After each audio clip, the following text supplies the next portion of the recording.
मंजिलें उन्हीं को मिलती हैं जिनके सपनों में जान होती है। पंखों से कुछ नहीं होता, हौसलों में उड़ान होती है। तो मेरे प्यारे 10वीं के बिहारी बाबू को नमस्कार। बेटा, आपके लिए लेकर आई हूं परीक्षाओं के लिए, जी हां, आपकी बोर्ड परीक्षाओं के लिए बहुत ही महत्वपूर्ण, और मैं कहूं कि परीक्षाओं में आने वाले व्याकरण, जो कि व्याकरण से संबंधित जितने भी हम एमसीक्यूज करने वाले हैं वो आपकी परीक्षाओं में आएंगे। इसलिए बहुत ध्यान से सुनना, बहुत ध्यान से देखना और बहुत अच्छे से ध्यान में रखना। ना केवल हम व्याकरण करेंगे बल्कि हम निबंध लेखन, जो भी महत्वपूर्ण टॉपिक हैं जो आपकी परीक्षाओं में आने वाले हैं, उन निबंधों की भी हम चर्चा करेंगे। कैसे निबंध लिखा जाता है, निबंध को क्या कहते हैं, मतलब क्यों निबंध को निबंध कहते हैं। किसी भी एक विषय पर, पर्टिकुलर विषय पर जब नियमों में बंधा हुआ कोई संरचना होती है तब हम उसको निबंध कहते हैं, ठीक है। और उसके साथ ही हम करेंगे पत्र लेखन। पत्र लेखन दो प्रकार के होते हैं, ये आप बहुत पहले से पढ़ रहे हैं। तो औपचारिक और अनौपचारिक पत्रों के बारे में हम जानेंगे। चाहे औपचारिक पत्र हो या अनौपचारिक, दोनों को हम लेफ्ट हैंड साइड से स्टार्ट करते हैं, विस्तार से भी जानेंगे। उसके बाद हम करेंगे संवाद। संवाद किसे कहते हैं? दो या दो से अधिक बात जो होती है व्यक्तियों के बीच में, उसको हम संवाद कहते हैं, ठीक है। तो शुरुआत हम क्या करने वाले हैं? शुरुआत करने वाले हैं हम व्याकरण के महत्वपूर्ण प्रश्नों के साथ। अब हम चलते हैं पहले प्रश्न की तरफ, जो है आपके वर्ण से संबंधित, व्याकरण से संबंधित। पहला प्रश्न है कि भाई भाषा की सबसे छोटी इकाई क्या है? बिल्कुल, आप हमेशा से पढ़ते आ रहे हैं और आपने उत्तर भी देख लिया होगा, जान लिया होगा। तो वर्ण ही भाषा की सबसे छोटी इकाई है, ठीक है। ये प्रश्न भी आपकी परीक्षाओं में आ सकता है, क्योंकि आप ये ना सोचें कि भाई इतना सरल क्यों आएगा, लेकिन कुछ बच्चे हैं ना जो नजरअंदाज कर देते हैं ऐसे प्रश्नों को, वो परीक्षाओं में फिर आ जाते हैं। अब जिसे खंडित या टुकड़ा नहीं किया जा सके उसे क्या कहते हैं? जिसको तोड़ा ना जा सके, जिसका खंड ना किया जा सके, वो भी वर्ण ही है। उसके बाद यदि हम चलें कि वर्णों के समुदाय, मतलब वर्णों के समूह, ग्रुप ऑफ अक्षर या ग्रुप ऑफ लेटर को क्या कहते हैं? जैसे फूलों से फूलमाला बनती है, वैसे ही वर्णों से वर्णमाला बनती है। समझ में आया? हिंदी वर्णमाला में स्वर कितने होते हैं? स्वर और व्यंजन से मिलकर वर्णमाला बनती है। स्वर कितने होते हैं बताइए? आपको पता है कौन कौन से होते हैं? अ इ ई उ ऊ, है ना? ऋषि भी होता है क्या? फिर ए ऐ ओ औ। तो बताइए जल्दी, कितने होते हैं? 10, 13, 11 या 33? वेरी गुड, बिल्कुल। तो यहां पर आपका 11 उत्तर सही है। बहुत से बच्चे 13 भी लगा देते हैं। 13 मत करिएगा, क्योंकि 11 ही स्वरों की संख्या है। अब व्यंजनों की संख्या कितनी है? जब 11 स्वरों की है तो व्यंजनों की क्या होगी? व्यंजनों की कितनी है बताइए? यस, 33 या 33। यहां पर हम चलते हैं कि व्यंजनों की संख्या जो है वो है 33, करेक्ट। बिना किसी दूसरे वर्ण की सहायता से बोले जाने वाले शब्द क्या कहलाते हैं? जो बिना किसी दूसरे वर्ण की सहायता से बोले जाते हैं उनको क्या कहते हैं? जिनमें अपने आप की ध्वनि होती है, जिनमें अपने आप का साउंड होता है, वो क्या होते हैं? स्वर। वेरी गुड, स्वर वर्ण होते हैं वो। जो वर्ण स्वर की सहायता से बोले जाते हैं उन्हें व्यंजन। कैसे? मान लो हमने क बोला, क, लेकिन कहीं ना कहीं क में अ भी जुड़ा है, इसलिए हम उसको का बोल पा रहे हैं। यदि का में आ नहीं जुड़ा होता तो का साउंड आता ही नहीं। क आ, समझ में आया बेटा? तो जिन स्वरों के उच्चारण में दो मात्राओं का समय लगता हो उन्हें कहते हैं दीर्घ। तो दीर्घ और ह्रस्व और प्लुत ये होते हैं ना, तो यहां पर आप देख सकते हैं दीर्घ कहते हैं। संयुक्त व्यंजन कित कौन कौन से हैं इनमें से? इक्षा और त्रा, ज्ञा और ज्ञा। तो क्षा भी, क्योंकि ये ऐसा क औरक्षा से बना हैक्षा। यदि आपसे पूछ लिया जाए, कोई पूछ ले, तो आप कह सकते हैं कि इससेक्षा बनता है। तो यहां पर ये सब के सब, क्योंकि ये ग और या से बना है, ठीक है। अयोगवाह क्या है? अयोगवाह क्या है? अब आपने देखे होंगे छोटा बड़ा, छोटी बड़ी, छोटा बड़ऊ, ठीक है। ऋषि भी आ गया, फिर ए ऐ ओ औ अम और अह, अम और अह, अम और अह, ये अम और अह, ठीक है, समझ में आया? अम और अह, अम और अह ही अयोगवाह है। क वर्ण का उच्चारण स्थान क हम कहां से बोल रहे हैं? क से कबूतर। हमने कंठ से ही बोला, हमने गले से ही बोला, तो कंठ ही है इसका उच्चारण स्थान। किसका उच्चारण स्थान? दंतव्य है। दांतों से क्या बोला जाता है इनमें से? ल, ला, ला, ला, स त या लृ। तो अब देखो दंत ला, हम जब बोलते हैं ला तो जीभ और दांत के दोनों, मतलब जीभ जब दांत से टच हो रही है तभी जाकर ला साउंड आ रहा है। सा, ठीक है। त और लृ, ये सब के सब हैं आपके दंतव्य, ठीक है। आ हा और विसर्ग का उच्चारण स्थान क्या? आ हा, आहा। कहां से आ रही है साउंड? कहां से आ रही है? गले से। ये कहां से आ रहा है बेटा? ये गले से आ रहा है। ड़ न ड़ और मां का उच्चारण, मां का उच्चारण मां, न आ, ठीक है। न म, ये कहां है? जब स्वर कहां से आएगा? जैसे अनुनासिक टाइप होता है ना, मां। यदि हम नाक बंद कर लेंगे तो मां उच्चारण नहीं बोल पाएंगे हम सही से, तो ये होता है नासिक। वर्ण के भेद कौन कौन से होते हैं? वर्ण के भेद कौन कौन से होते हैं? हाँ, कितने होते हैं? 1 4 3 वर्ण के भेद, ह्रस्व दीर्घ और प्लुत होते हैं। चलो ठीक है। प वर्ग एवं उ का उच्चारण स्थान क्या है? पा वर्ग, पा, फा, वा, ठीक है। तो ये कहां का हुआ? होस्ट। होस्ट, यदि होस्ट हमारे होठ नहीं होते तो हम कैसे बोल पाते? ऋषि का उच्चारण, री। मूर्धन किसे कहते हैं? जो हमारा ऊपर का तलवा रहता है, खुरदुरा पार्ट रहता है, ठीक है। श, देखो एक होता है शक्कर वाला, ये होता है षटकोण, ठीक है। तो शासलजम, सासरोता, सासलजम, ऐसा क्या बोलते हैं हम? ठीक है, शुरू से यदि हम करें तो पा पतंग फाफल बावकरी माँ मछली या ग्रारत लालटू बामन शासलजम सासतकोणा सासरोता शासटकोण, ठीक है। तो ये जो रहता है ना, ये शक्कर वाला ये वाला साउंड है। लेकिन यदि हम बात करें इसकी, तो ये ऊपर हमारी जो जीभ है वो तालव्य जो है उससे टच होगी, श, ठीक है। व का उच्चारण स्थान क्या है?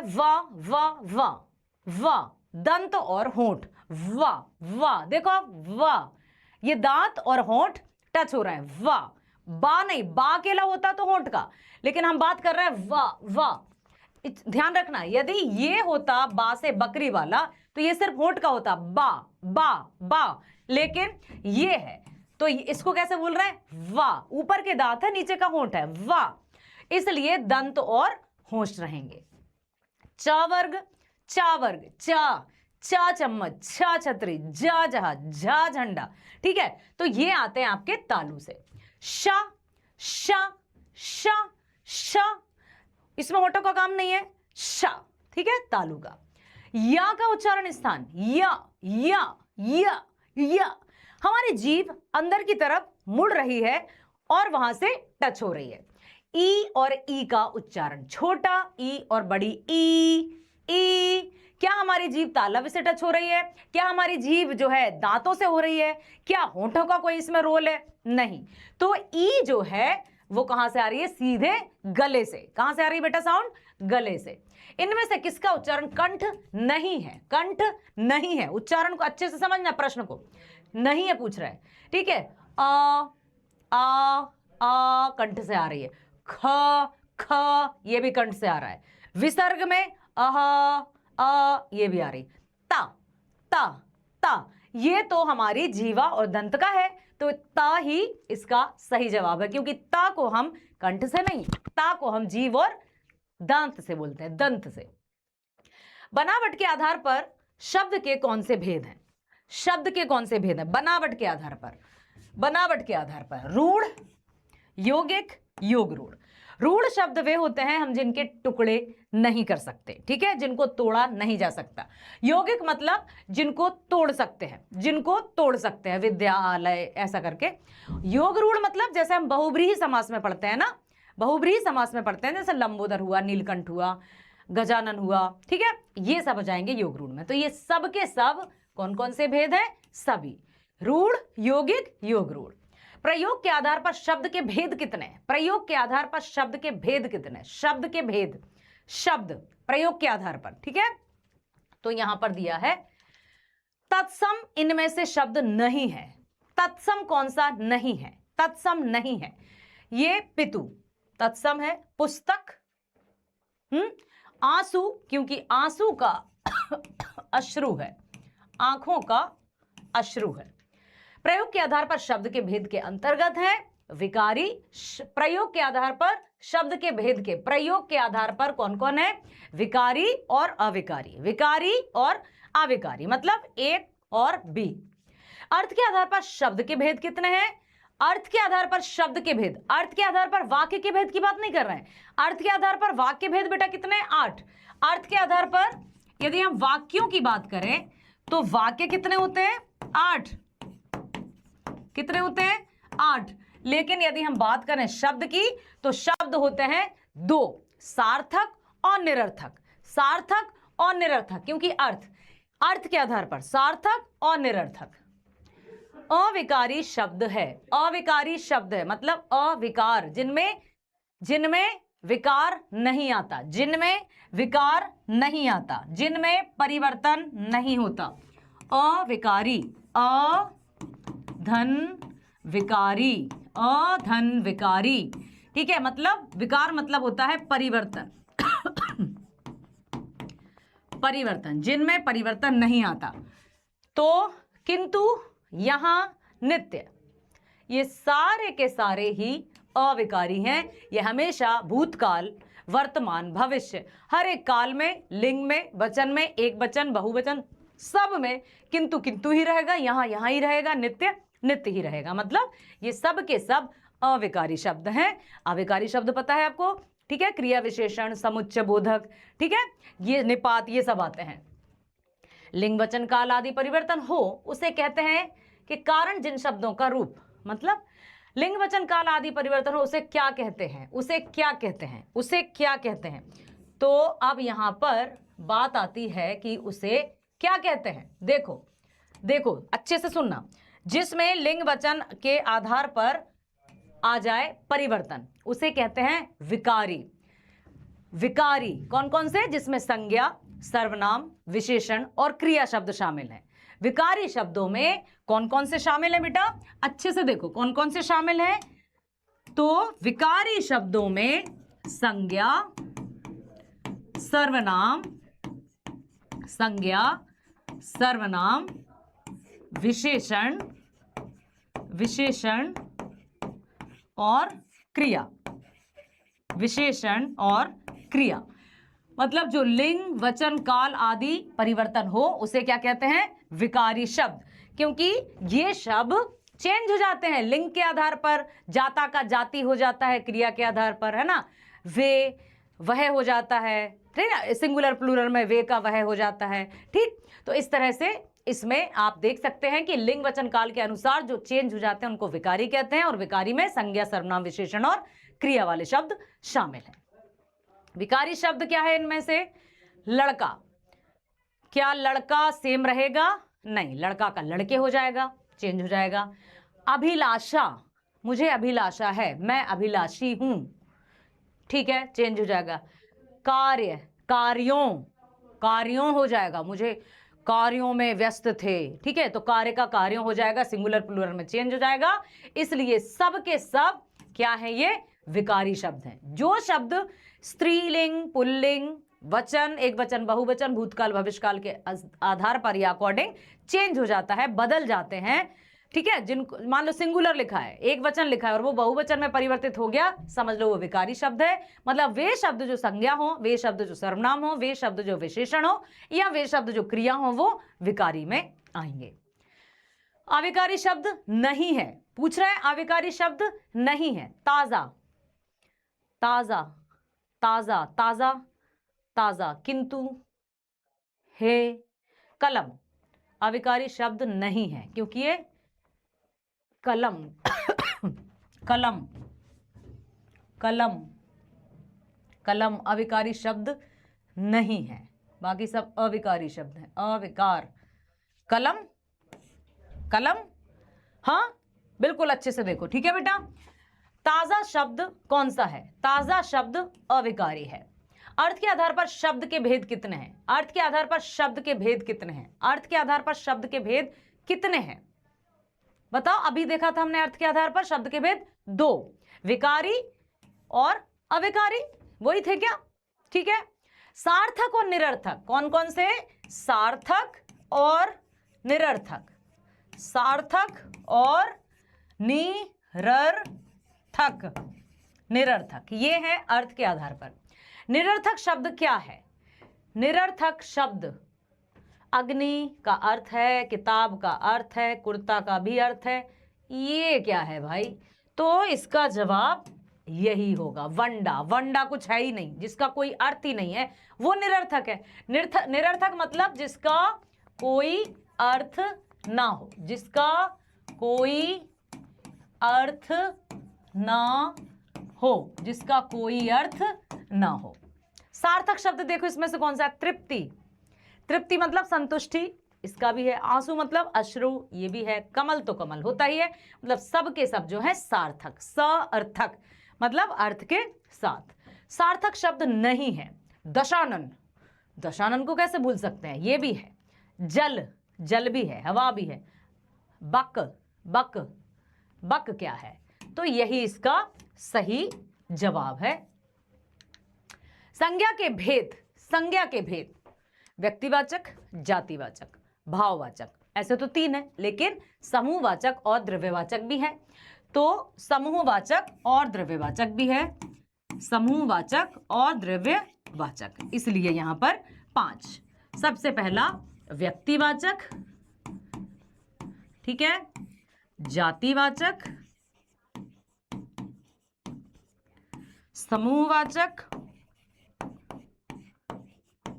समूहवाचक, द्रव्यवाचक, द्रव्यवाचक और भाववाचक। ये हैं आपके संज्ञा के भेद। समझ में आया? संज्ञा के 5 भेद हैं बेटा। अच्छे से सुन लो, अच्छे से समझ लो, आप अच्छे से याद रहेगा। जब हम बहुत अच्छे से, बिल्कुल स्ट्रेस फ्री रहना है, बिल्कुल स्ट्रेस फ्री रहना है, दिमाग को पूरा यहीं रखना है, हाँ बिल्कुल यहीं रखना है, ठीक है। तो संज्ञा के भेद 5 होते हैं। जातिवाचक संज्ञा नहीं है, जातिवाचक संज्ञा नहीं है। मनुष्य, मनुष्य तो जाति है, मतलब लड़का भी जाति है, पहाड़ भी जाति है, लेकिन राम तो व्यक्तिवाचक है, राम तो व्यक्तिवाचक है, इसलिए राम ही सही जवाब है, क्योंकि पूछा क्या है? जातिवाचक। मनुष्य जाति, पहाड़ जाति, पहाड़ों के भी नाम होते हैं ना, विंध्याचल पर्वत, सुमेरु पर्वत, हिमालय पर्वत, ये सब। जातिवाचक इनमें से कौन सी नहीं है? गाय, गाय जातिवाचक संज्ञा नहीं है। गाय, अच्छा गाय की भी कामधेनु है, तो गाय की भी बहुत सारी जातियां होती हैं, तो ये घोड़ा भी होता है। पशु, ये सब जाति है। दूध, दूध द्रव्यवाचक है, इसलिए जातिवाचक नहीं है। दूध क्या है? द्रव्यवाचक। कौन सा है? द्रव्यवाचक। जानवर क्या है? जानवर व्यक्तिवाचक, जातिवाचक, समूहवाचक, द्रव्यवाचक। व्यक्तिवाचक, यदि व्यक्तिवाचक कब होता? जब किसी जानवर का पर्टिकुलर नाम लिखा होता, जैसे मोर होता, कोई भी जानवर होता, कामधेनु होती, कुछ भी होता, तो वो जातिवाचक आता। तो जानवर जानवर है व्यक्तिवाचक नहीं, समूहवाचक नहीं, द्रव्यवाचक नहीं, जातिवाचक, क्योंकि जानवरों की जाति के बारे में बताया जा रहा है, ग्रुप, समूह के बारे में बताया जा रहा है। पुस्तकालय क्या है? पुस्तकालय क्या है? पुस्तकालय व्यक्तिवाचक है क्या? व्यक्तिवाचक नहीं है। यदि किसी विशेष पुस्तक की बात हम करते, जैसे मान लो आपकी ही आ जाती पुस्तक गोधुली, तो व्यक्तिवाचक होता, मतलब व्यक्ति नहीं है। द्रव्यवाचक नहीं। द्रव्यवाचक में क्या आते हैं? जैसे जिनको किसी भी आकार शेप में ढाला जा सके, मतलब ये भी नहीं है। समूहवाचक, यस, ये समूहवाचक में आएगा। पुस्तकालय समूहवाचक में आएगा। क्यों? क्योंकि पुस्तकों का आलय, जिसमें सिर्फ एक पुस्तक नहीं है, कई पुस्तक है, इसलिए समूहवाचक में। सिमुलतला क्या है? सिमुलतला जातिवाचक, भाववाचक, व्यक्तिवाचक, किसी नाम है ये, इसलिए ये व्यक्तिवाचक है। व्यक्तिवाचक इनमें से क्या है? राम, भीम, तांबा, राम, भीम, तांबा। व्यक्तिवाचक की बात की जाए तो राम है, भीम है, लेकिन तांबा कौन सा है? द्रव्यवाचक। द्रव्यवाचक, द्रव्यवाचक कौन कौन से आते हैं? जिनको किसी भी आकार या शेप में ढाला जा सके, जैसे दाल, चावल, लकड़ी, मिट्टी, ये सब इसमें आ जाएंगे। ठीक है, समझ में आ जाएगा? द्रव्यवाचक, इसलिए ए और बी सही है, मतलब ये वाला सही है। अब आते हैं व्यक्तिवाचक क्या है इनमें से? दिल्ली, दिल्ली तो व्यक्तिवाचक है ही। रामचरितमानस, यस, पवित्र ग्रंथ का नाम है, व्यक्तिवाचक। भगत सिंह, भगत सिंह की बात हो रही है, भगत सिंह मतलब सब व्यक्तिवाचक है। झुंड, बहुत सारा झुंड किसको दर्शाता है? समूह को, द्रव्य को, भाव को या जाति को। तो समूह, झुंड किसको दर्शाता है? टीम किसको दर्शाती है? दल किसको दर्शाता है? कक्षा किसको दर्शाती है? सेना किसको दर्शाती है? ये सब के सब समूहवाचक में आएंगे। समझ में आ रहा है? सोना, सोना, क्या सोना रिजिड है? क्या सोने को किसी भी आकार या शेप में नहीं ढाला जा सकता? ढाला जा सकता है। तो जिसको किसी भी आकार या शेप में ढाला जा सकता है वे द्रव्यवाचक के अंतर्गत आएंगे, मतलब सोना द्रव्यवाचक है। द्रव्यवाचक नहीं है, लोहा है, पीतल है, तांबा है, प्रेम नहीं है। ठीक है, प्रेम नहीं है, लेकिन सही जवाब क्या होगा? सही जवाब यही है, क्योंकि पूछा नहीं है। ठीक है, भाववाचक संज्ञा कौन सी है? भाववाचक, अब यहां लिखा है, अच्छे से देखना। चांदी द्रव्यवाचक, क्योंकि ये शेप में ढाली जा सकती। सोना भी द्रव्यवाचक। गाय जातिवाचक, गाय की जातियां होती हैं बहुत सारी, इसलिए क्रोध जो है वो भाव को दर्शाता है, इमोशंस। इमोशंस, ठीक है, इमोशंस, जहां पर बात होती है इमोशंस की, वहां भाववाचक है। अंधेरा, अब विलोम आ गए हम। अंधेरा का विलोम क्या होगा? उजाला, है ना? अंधेरे का विलोम क्या होगा? अनुज का। अनुज मतलब छोटा, तो बड़े को क्या कहेंगे? क्या कहेंगे? अग्रज। याद रखिएगा। सुगंध, अच्छी सुगंध, अच्छी गंध, उसका विलोम क्या होगा? दुर्गंध। क्या होगा? दुर्गंध। अब आप सोचेंगे ये बदबू भी तो हो सकता है, लेकिन बदबू किसका विलोम होगा? खुशबू का।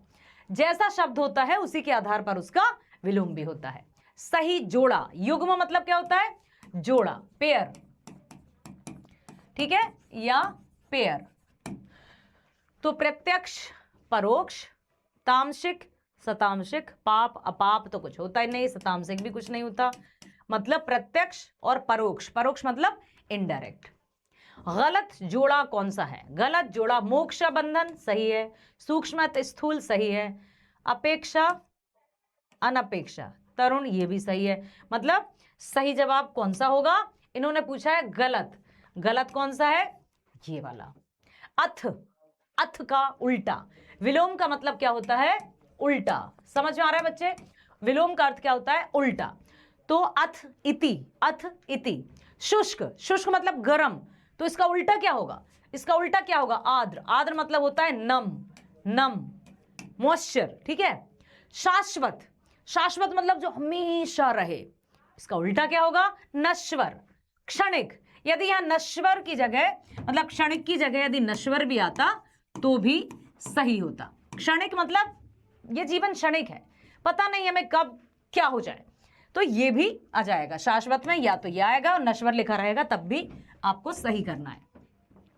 आप ये मत सोचना कि शाश्वत का हम अशाश्वत लिख दें, ये सब गलत है, ये सब गलत है, या तो क्षणिक या नश्वर। गलत जोड़ा कौन सा है? शीत उष्ण सही है, इहलोक परलोक भी सही है, उचित अनुचित भी सही है। उदार, उदार के आगे कठोर लिखा है, जबकि मतलब यही इसका, क्योंकि गलत युग्म पूछा है ना, तो गलत युग्म कौन सा है? गलत युग्म यही है, मतलब गलत युग्म यही है, क्योंकि यदि उदार है तो उदार का विलोम होता है, सही कैसे? अनुदार। उदार का अनुदार। हो सकता है आपसे पूछ लिया जाए कि उदार का विलोम क्या है, तो अनुदार। उपकार, उपकार, किसी पर उपकार करना, उपकार मतलब उसकी भलाई करना, तो उसका उल्टा क्या हो जाएगा? अपकार। ये नहीं होगा, ये नहीं होगा, उपकार का अपकार। उपाय, भाई कोई उपाय बता दो, उपाय का निरुपाय। हम निरुपाय रह गए, हमें कुछ समझ में नहीं आ रहा था, इतनी भयानक भीषण समस्या थी। तो उपाय का निरुपाय सही है। शयन, शयन का जागरण, क्योंकि शयन मतलब होता है सोना, कहते हैं ना शयन, शयन कक्ष, सोना, स्लीपिंग वाला, गोल्ड वाला नहीं, स्लीपिंग, ठीक है, शयन कक्ष भी कहते हैं। तो इसलिए जागना। सर्वनाम के भेद, सर्वनाम के भेद उत्तर आएगा 6। कौन कौन से? पुरुषवाचक, याद रखिए, पुरुषवाचक, फिर निश्चय, फिर अनिश्चय, फिर प्रश्न, प्रश्नवाचक, प्रश्नवाचक, फिर संबंधवाचक, फिर निजवाचक, निजवाचक। ये हो गए आपके सर्वनाम के 6 भेद। सबके आगे आपको वाचक लगाना ही है, ठीक है। यदि मान लो आ गया इसमें से कि संबंधवाचक किसका भेद है और वहां पर संज्ञा, सर्वनाम, क्रिया, विशेषण सब लिखा हुआ, तो आपको क्या लिखना है? सर्वनाम का भेद है संबंधवाचक। निजवाचक किसका भेद है? आपको लिख देना है निजवाचक व्याकरण का भेद है। क्लियर हुआ बेटा? तो 1 2 3 4 5 6, ये हो गए आपके संज्ञा सर्वनाम के 6 भेद, सर्वनाम के 6 भेद, ठीक है। पुरुषवाचक सर्वनाम, अब जो सबसे पहला सर्वनाम उसके कितने भेद हैं? उसके भी 3 भेद हैं, उसके भी 3 भेद हैं। कौन कौन से? उत्तम, मध्यम और अन्य, अन्य, ठीक है। मतलब ये कितने हैं? 1 2 3, ठीक है, समझ में आया? तो आप पुरुषवाचक सर्वनाम के 3 भेद, उत्तम, मध्यम, अन्य। उत्तम पुरुष सर्वनाम का उदाहरण है उत्तम। यहां मैं आपको पढ़ा रही हूं, आप सुन रहे हैं, तो मैं उत्तम हूं, आप मध्यम हो, और जिसके बारे में हम बात करें, हिंदी की बात कर रही हूं मैं, संस्कृत में अलग होता है, ठीक है, तो वो हो जाएगा अन्य। तो यहां पर उत्तम कौन सा हो जाएगा बेटा? उत्तम हो जाएगा मैं, ठीक है। जहां मैं में 2 मात्रा और बिंदु हो, वो होता है स्वयं के लिए, खुद के लिए, स्वयं के लिए। मध्यम पुरुष सर्वनाम का उदाहरण तुम, आप, ये सब मध्यम पुरुष में जाएगा, क्योंकि मैं, उत्तम में तुम, मध्यम में वे, अन्य में, अन्य में कौन आ जाएगा? वह या वे। निजवाचक सर्वनाम, निजवाचक मतलब मैं अपना काम स्वयं कर लूंगी, स्वयं, मैं अपना काम स्वयं कर लूंगी। आप यह काम स्वयं करें, इस वाक्य में निजवाचक सर्वनाम का उदाहरण दीजिए। मतलब उदाहरण है, इसमें से निजवाचक सर्वनाम क्या है? स्वयं। अब इनमें से आप बताइए जो निजवाचक सर्वनाम नहीं है। स्वयं तो है, खुद भी है, स्वयं भी है, कोई नहीं, मतलब सब के सब एकदम सही हैं। तो उत्तर कौन सा जाएगा? इनमें से कोई भी नहीं है, निजवाचक सर्वनाम नहीं है, क्योंकि सब के सब निजवाचक सर्वनाम हैं, निजवाचक सर्वनाम हैं। निश्चयवाचक सर्वनाम, निश्चयवाचक सर्वनाम, निश्चय यह पेन मेरा है, यह पेन मेरा है, मेरा भाई, निश्चित है कि ये मेरा है, तो यह है। अब निश्चयवाचक सर्वनाम का उदाहरण है, यह आम है, कोई जा रहा है, कोई तो अनिश्चयवाचक में जाएगा, कोई किस में जाएगा? अनिश्चयवाचक में। कोई किस में जाएगा बेटा? अनिश्चयवाचक में। कोई किस में आ जाएगा? अनिश्चयवाचक में, ठीक है। तुम खाते हो, ये भी नहीं, कौन है, ये प्रश्नवाचक में जाएगा, ठीक है। तो सही जवाब होगा यह आम है। अंतर्गत यह और वह आते हैं, यह और वह किस में आते हैं? निश्चयवाचक सर्वनाम, निश्चयवाचक सर्वनाम, निश्चयवाचक सर्वनाम में यह और वह, कि वह घर मेरा है, यह ये है ना। कुछ कौन सा सर्वनाम है? कुछ, कुछ, कुछ अनिश्चयवाचक, क्योंकि हमें पता नहीं है कि क्या है, इसलिए अनिश्चयवाचक है। कोई वाचक सर्वनाम कौन सा है? कोई भी अनिश्चय है।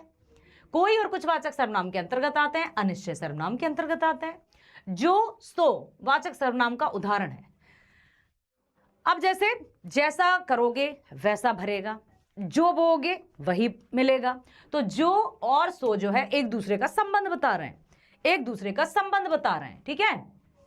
कौन किस में आएगा? प्रश्न में, जहां कौन, क्या, कब, ठीक है, कहां, ये सब, क्या, सब सब सब, कैसे, ये सब आ जाएंगे प्रश्नवाचक प्रश्नवाचक में। वर्णों का मेल, वर्णों के मेल को क्या कहते हैं? जहां वर्णों का मेल होता है उसे हम कहते हैं संधि। और संधि कितने प्रकार की होती है? 3। कौन कौन सी? स्वर, स्वर संधि, और व्यंजन संधि, और विसर्ग संधि, विसर्ग संधि। अब यहां पर स्वर संधि के 5 भेद होते हैं। स्वर संधि के 5 भेद होते हैं। कौन कौन से होते हैं बताएगा कोई? हाँ, दीर्घ संधि,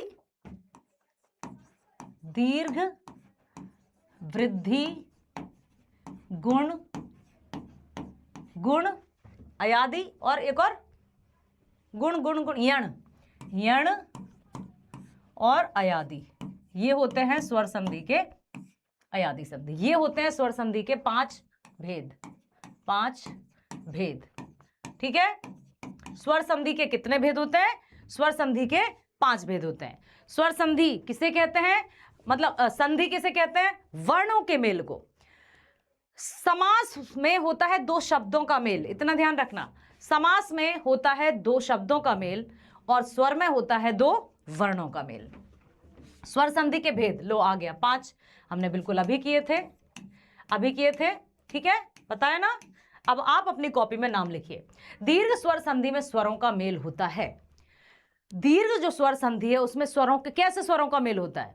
जो समान स्वर होते हैं, समान स्वर होते हैं, उनका मेल होता है। लंबोदर में कौन सी संधि है? लंबोदर में कौन सी संधि है? ओ की मात्रा आ रही है, ओ की, लंबा, लंबा, उदर, आ और ऊ मिलते हैं तो ओ बन जाते हैं, वो गुण हो जाता है, गुण संधि। लंबा, देखो, लंबा, धन, उदर, मतलब अ और ऊ क्या हो रहा है? अ प्लस ऊ, तो बन गया ओ, तो हो गया लंबोदर। ये हो गई हमारी गुण संधि, गुण संधि, ठीक है। सुरेश, सुरेश, सुरेश का संधि विच्छेद, सुर, धन, ईश, सुर, अ और ई, अ और ई, कौन सी संधि है? ये गुण संधि है। बताओ जल्दी कि वृद्धि संधि है।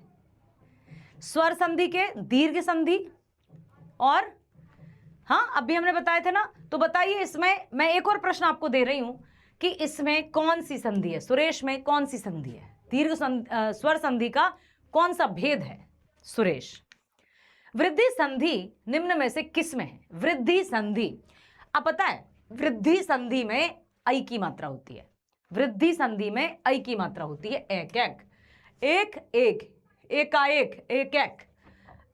ई ऊ ऋषि के बाद जब विजातीय स्वर आए तो उसे हम संधि कहते हैं। कौन सी? यण संधि। ई ऊ या ऋषि के बाद जब विजातीय स्वर आए, विजातीय मतलब सेम ना हो, तो वो यण संधि होती। अध्येता का सही अधिधन एता, अधिधन एता, अध्येता, अधिधन एता। गए, अब बताइए जल्दी बताइए, गए धन अक, गायक हो जाएगा। अच्छे से, गावक नहीं होगा, गवाक भी नहीं होगा, गायक भी नहीं होगा, गा गै धन अक हो जाएगा गायक। दुर्बल, दुर्बल, दुह, विसर्ग संधि, जहां पर ऊपर राहो बिल्कुल निसंकोच होके विसर्ग संधि लगाना। पवन, पो अन, पो अन, पो अन, ठीक है। मनोबल, ओ की मात्रा है, ओ की मात्रा है, मनः धन बल। हाँ विशेषण के भेद, अब विशेषण के भेद 4 होते हैं सही में। कौन कौन से होते हैं बताओ? संख्यावाचक होता है क्या? संख्यावाचक होता है क्या? जल्दी बताओ। संख्यावाचक, ठीक, और परिणाम, परिमाण की परिमाण, परिमाण है। और बताओ जल्दी बताओ, सार्वनामिक, सार्वनामिक और और परिमाण, निश्चय संख्यावाचक, अनिश्चय संख्यावाचक। ठीक है, तो ये निश्चय, एक अनिश्चय संख्यावाचक। ठीक है, अब बताओ क्या ये सही है आपके लिए? विशेषण की विशेषता बताने वाले शब्द को प्रविशेषण, जो विशेषण की भी विशेषता बताए, जैसे नीला विशेषता है, अब उसका विशेषण की भी विशेषता बताए तो गहरा नीला। यहां पर गहरा हो गया प्रविशेषण और नीला हो गया विशेषण। गहरा नीला पेन, जो संज्ञा या सर्वनाम की विशेषता बताओ। गहरा हो गया प्रविशेषण, प्रविशेषण जो विशेषण की विशेषता बता रहा है, ये क्या है? विशेषण। और पेन क्या है? संज्ञा। तो जो संज्ञा या सर्वनाम की विशेषता बताते हैं उन्हें विशेषण, और जो विशेषण की भी विशेषता बताते हैं उन्हें प्रविशेषण।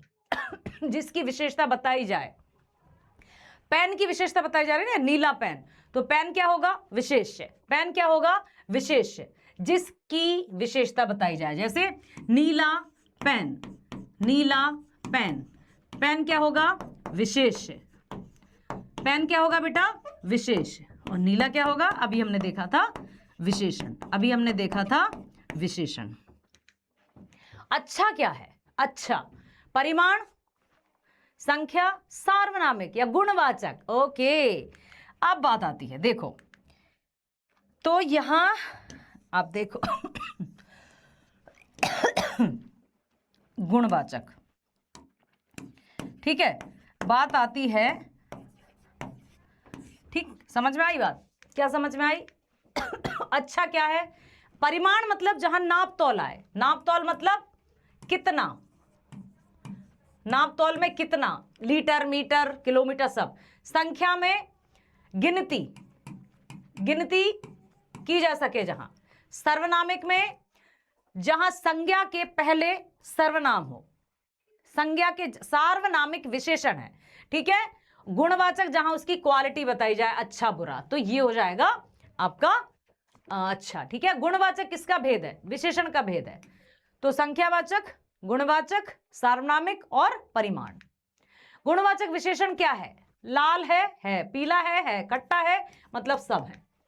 अधिक, अधिक थोड़ा, अधिक थोड़ा, कम ज्यादा, है ना, इतना उतना, कितना, ये सब आपके आ जाएंगे परिमाणवाचक में। परिमाणवाचक में गुणवाचक विशेषण नहीं है। अच्छे से देखना, मीठा तो गुण है, तीखा भी गुण है, अच्छा बुरा भी गुण है, चार क्या है? चार तो संख्यावाचक है, और पूछा है हमसे गुणवाचक, इसलिए यही इसका सही आंसर होगा। परिमाणवाचक विशेषण, परिमाण नाप तौल की बात की जा रही। चार तो संख्या है, अच्छा गुण है, पीला भी गुण है, तो थोड़ा यहां बिल्कुल सही जवाब होगा ये थोड़ा।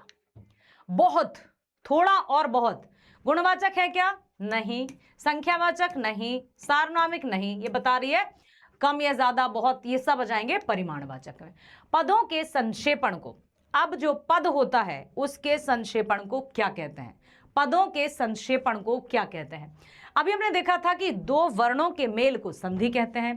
पद मतलब क्या है बेटा? पद मतलब भी शब्द है। कब है पद मतलब शब्द? अच्छे से सुनना, कोई भी शब्द पद कब कहलाता है? कोई भी पद जब शब्द कहलाता है जब वो किसी वाक्य में प्रयोग होता है। तो पदों के संक्षेपण, संक्षेप मतलब बिल्कुल छोटा करना, ठीक है, उसको क्या कहते हैं? समास। इसलिए हम कहते हैं कि दो पदों के मेल को समास कहते हैं। पदों के मेल को समास कहते हैं। ठीक है, समझ में आया? समास के भेद कितने होते हैं? 6। समास के भेद कितने होते हैं? 6।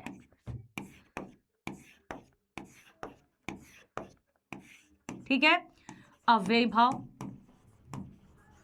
अव्ययी भाव, बहुब्रीहि, तत्पुरुष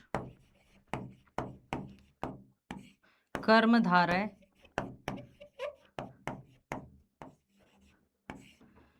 द्विगु द्वंद्व। ठीक है, अब आपको यह पता होना चाहिए कि हर एक समास में पूर्व पद, उत्तर पद होता है। ठीक है, अब कौन सा पद इसमें होता है पूर्व पद प्रधान, पूर्व पद प्रधान, और अव्यय भी होता है और उपसर्ग भी होता है। बहुब्रीहि में दोनों पद प्रधान नहीं होते, ना ये होता ना ये होता है, बल्कि कोई अन्य पद ही प्रधान होता है, अन्य पद प्रधान होता है। जैसे हम लिख देते हैं नीलकंठ, तो नीला है कंठ, जिसका अर्थात शिव जी की बात हो जाती, ना तो नील की बात होती ना कंठ की बात होती है, मतलब कोई तीसरा पद। तत्पुरुष में कारक विभक्तियों का प्रयोग होता है, जैसे घुड़ सवार, घोड़ा सवार, तो यहां पर आ जाएगा इसमें उत्तर पद प्रधान, उत्तर पद प्रधान। कर्मधारय, कर्मधारय में विशेषण और विशेष्य की बात होती है, जैसे काली मिर्च, किसकी बात कर रहे हैं? काली मिर्च, मिर्च क्या है? विशेष्य, काली क्या है? विशेषता। समझ में आ रहा है? समझ में आ रहा है?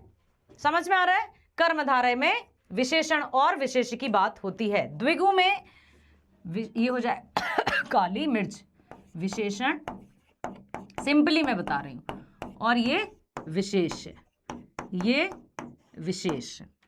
द्विगु में पूर्व पद होता है संख्यावाचक, संख्यावाचक। ठीक है, और इसमें दोनों पद प्रधान होते हैं, पूर्व पद भी प्रधान और उत्तर पद भी प्रधान। किसमें? द्वंद्व समास में। किसमें बेटा? द्वंद्व समास में। समझ में आई बात? समझ में आई बात? ठीक है, समास के कितने भेद होते हैं? 6। कौन कौन से? कौन कौन से? अव्ययीभाव समास है ना, बहुब्रीहि समास,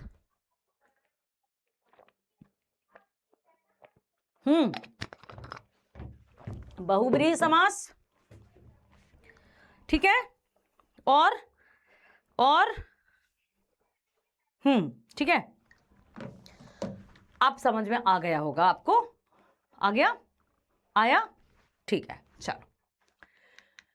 समास में प्रथम पद प्रधान होता है, अव्यय, तत्पुरुष, द्वंद्व या बहुब्रीहि। तो अभी अभी मैंने आपको बताया था अव्यय भाव समास में प्रथम पद प्रधान होता है, और अव्यय भी होता है, उपसर्ग भी होता है, प्रधान भी होता है। ठीक। तत्पुरुष समास का कौन सा पद प्रधान होता है? उत्तर। जैसे घुड़ सवार, तो हम घोड़े की बात कर रहे हैं कि सवार की बात कर रहे हैं? घुड़सवार में कौन है? उत्तर पद। उत्तर पद, घोड़े पर सवार जो व्यक्ति है वो मुख्य है ना, तो वही प्रधान होगा। जिस समास में विशेषण विशेष्य का संबंध होता है, कर्मधारय, मैंने आपको बताया था, जैसे नीलकंठ, काली मिर्च, नीलगाय, जहां पर विशेषण और विशेष की बात होती है। तत्पुरुष समास के भेद। ओके, अब यहां होते हैं 6 तत्पुरुष समास के भेद। आपने तो बताया नहीं मैडम। अरे बच्चे, कारक पता है ना आपको? कारक पता है ना? तो तत्पुरुष समास में विग्रह करने पर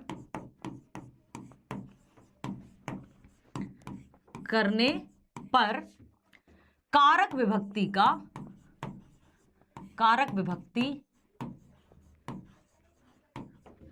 का प्रयोग होता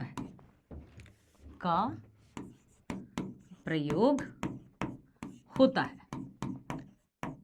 होता है। जैसे, कैसे? देखो, जैसे मान लो लिखा रसोई घर,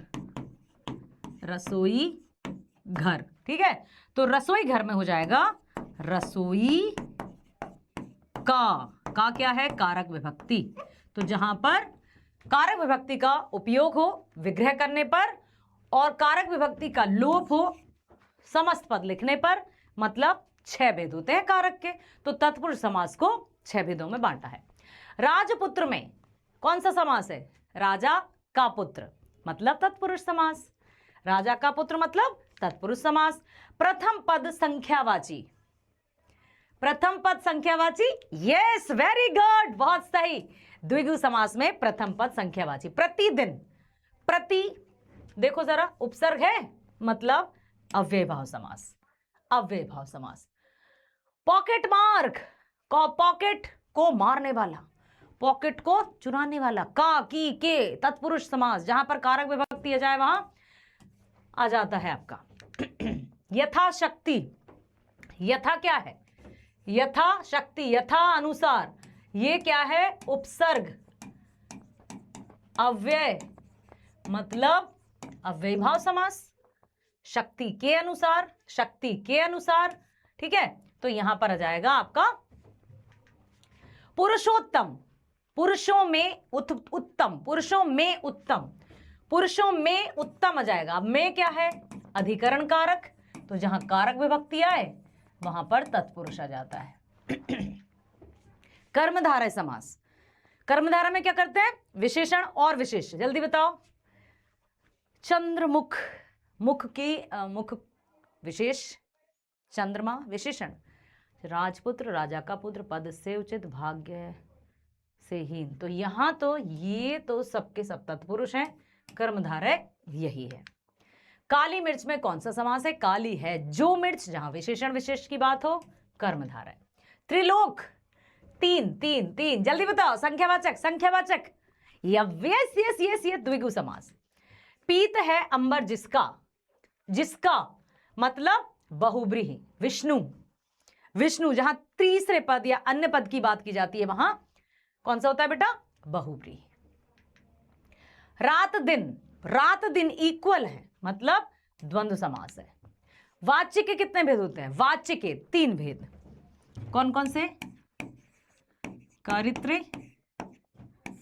कर्म, भाव, ठीक है।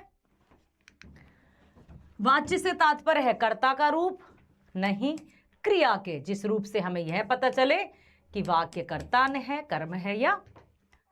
कर्तृवाचक की क्रिया किसके अनुसार होती है, कर्ता के अनुसार। भाववाच्य में किसकी प्रधानता होती है, भाव की, कर्ता और कर्म की। भाववाच्य में होती है भाव की प्रधानता, ठीक है। हम लिखेंगे इसमें भाव की, भाव की प्रधानता, ठीक है। यहां आ जाएगी बेटा भाव की प्रधानता।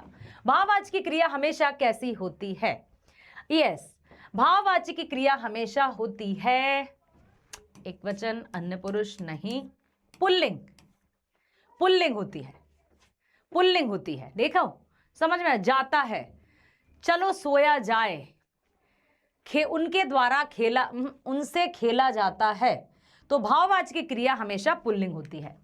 जिस वाच्य की क्रिया हमेशा पुल्लिंग हो, देखो ये आ गया ना, उसको कहते हैं भाववाच्य।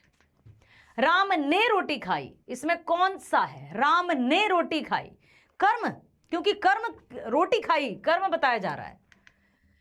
राम रोटी खाता है तो कर्ता पर है, तो राम रोटी खाता है। सीता गाना गाती है, ये भी कर्तृवाच्य होगा। सीता ने गाना गाया, कर्मवाच्य जाएगा। कर्म की प्रमुखता जहां दिखाई जाए वहां कर्मवाच्य। सीता ने गाना को गाया, सीता ने गाना को गाया, या सीता से गाना गाया गया, गाना गाया गया, ऐसा भी हो सकता, तो ये आ जाएगा। सीता से रोटी खाई नहीं जाती, सीता से रोटी नहीं खाई जाती, भाव आएगा बेटा इसमें, इसमें भाव आएगा, ठीक है। सीता से रोटी नहीं खाई जाती, खाई, सीता से रोटी नहीं खाई जाती, तो अच्छा ओके, इसमें कर्म ही आएगा, इसमें आपका कर्मवाच्य आएगा, ठीक है।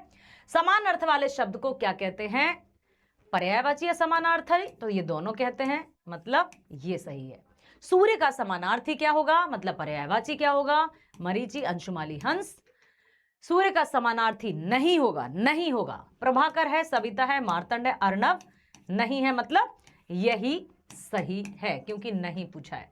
मेघ का समानार्थी नहीं है, घन है, वारिद है, पयोध है, ये नहीं है, मतलब उत्तर यही है। विष्णु का पर्यायवाची नहीं है। केशव, चक्रपाणि, विश्वरूप, ये नहीं है क्योंकि पशुपति होते हैं महाकाल, महादेव, शंकर, पशुपतिनाथ। अमृत का पर्यायवाची है रत्नाकर, अमीय, माधव, ये नहीं, ठीक है। अग्नि का पर्यायवाची नहीं है। आग, वहनी, अनल, ये सब अग्नि के पर्यायवाची है। भानु तो सूर्य का है, ठीक है। इप्सा किसका पर्यायवाची नहीं है? चाह, इच्छा, इप्सा, लिप्सा, इहा, चाह, हर्ष, ठीक है। जो शब्दांश किसी शब्द के पूर्व लगकर उसके अर्थ परिवर्तन कर दें उसे हम कहते हैं उपसर्ग। आपको पता ही है, उनको उपसर्ग कहते हैं। उप का अर्थ क्या होता है? उप मतलब समीप, उप प्राचार्य, उप प्रधानमंत्री, उप मुख्यमंत्री, ये सब होते हैं। सर्ग मतलब संपूर्ण सृष्टि।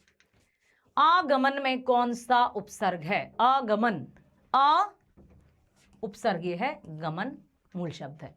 उपस्थिति में कौन सा उपसर्ग? उपधन स्थित, तो उपधन स्थित।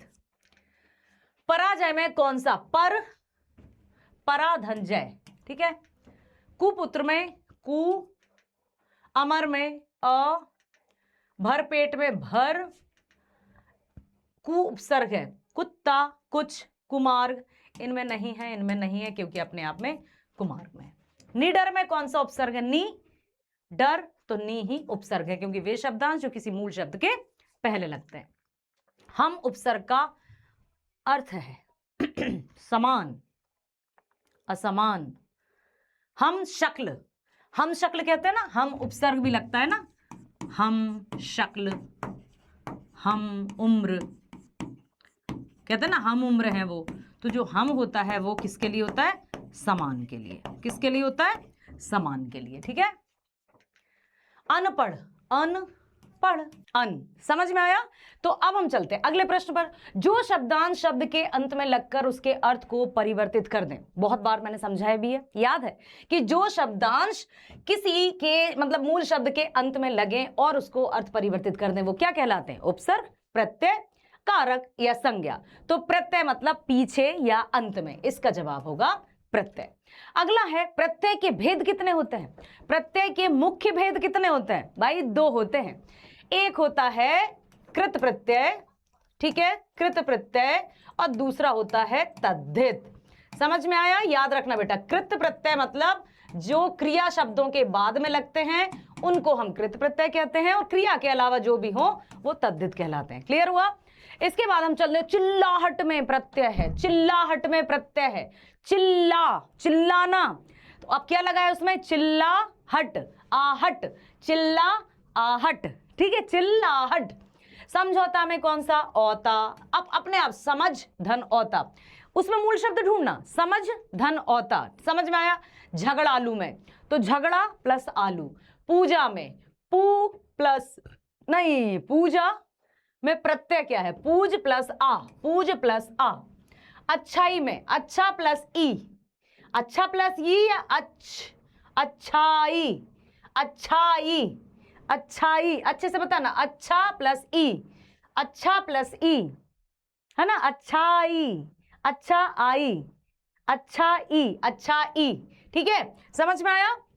जू प्लस आरी, जुआ प्लस आरी, जुआ एक शब्द है, आरी उसमें प्रत्यय है।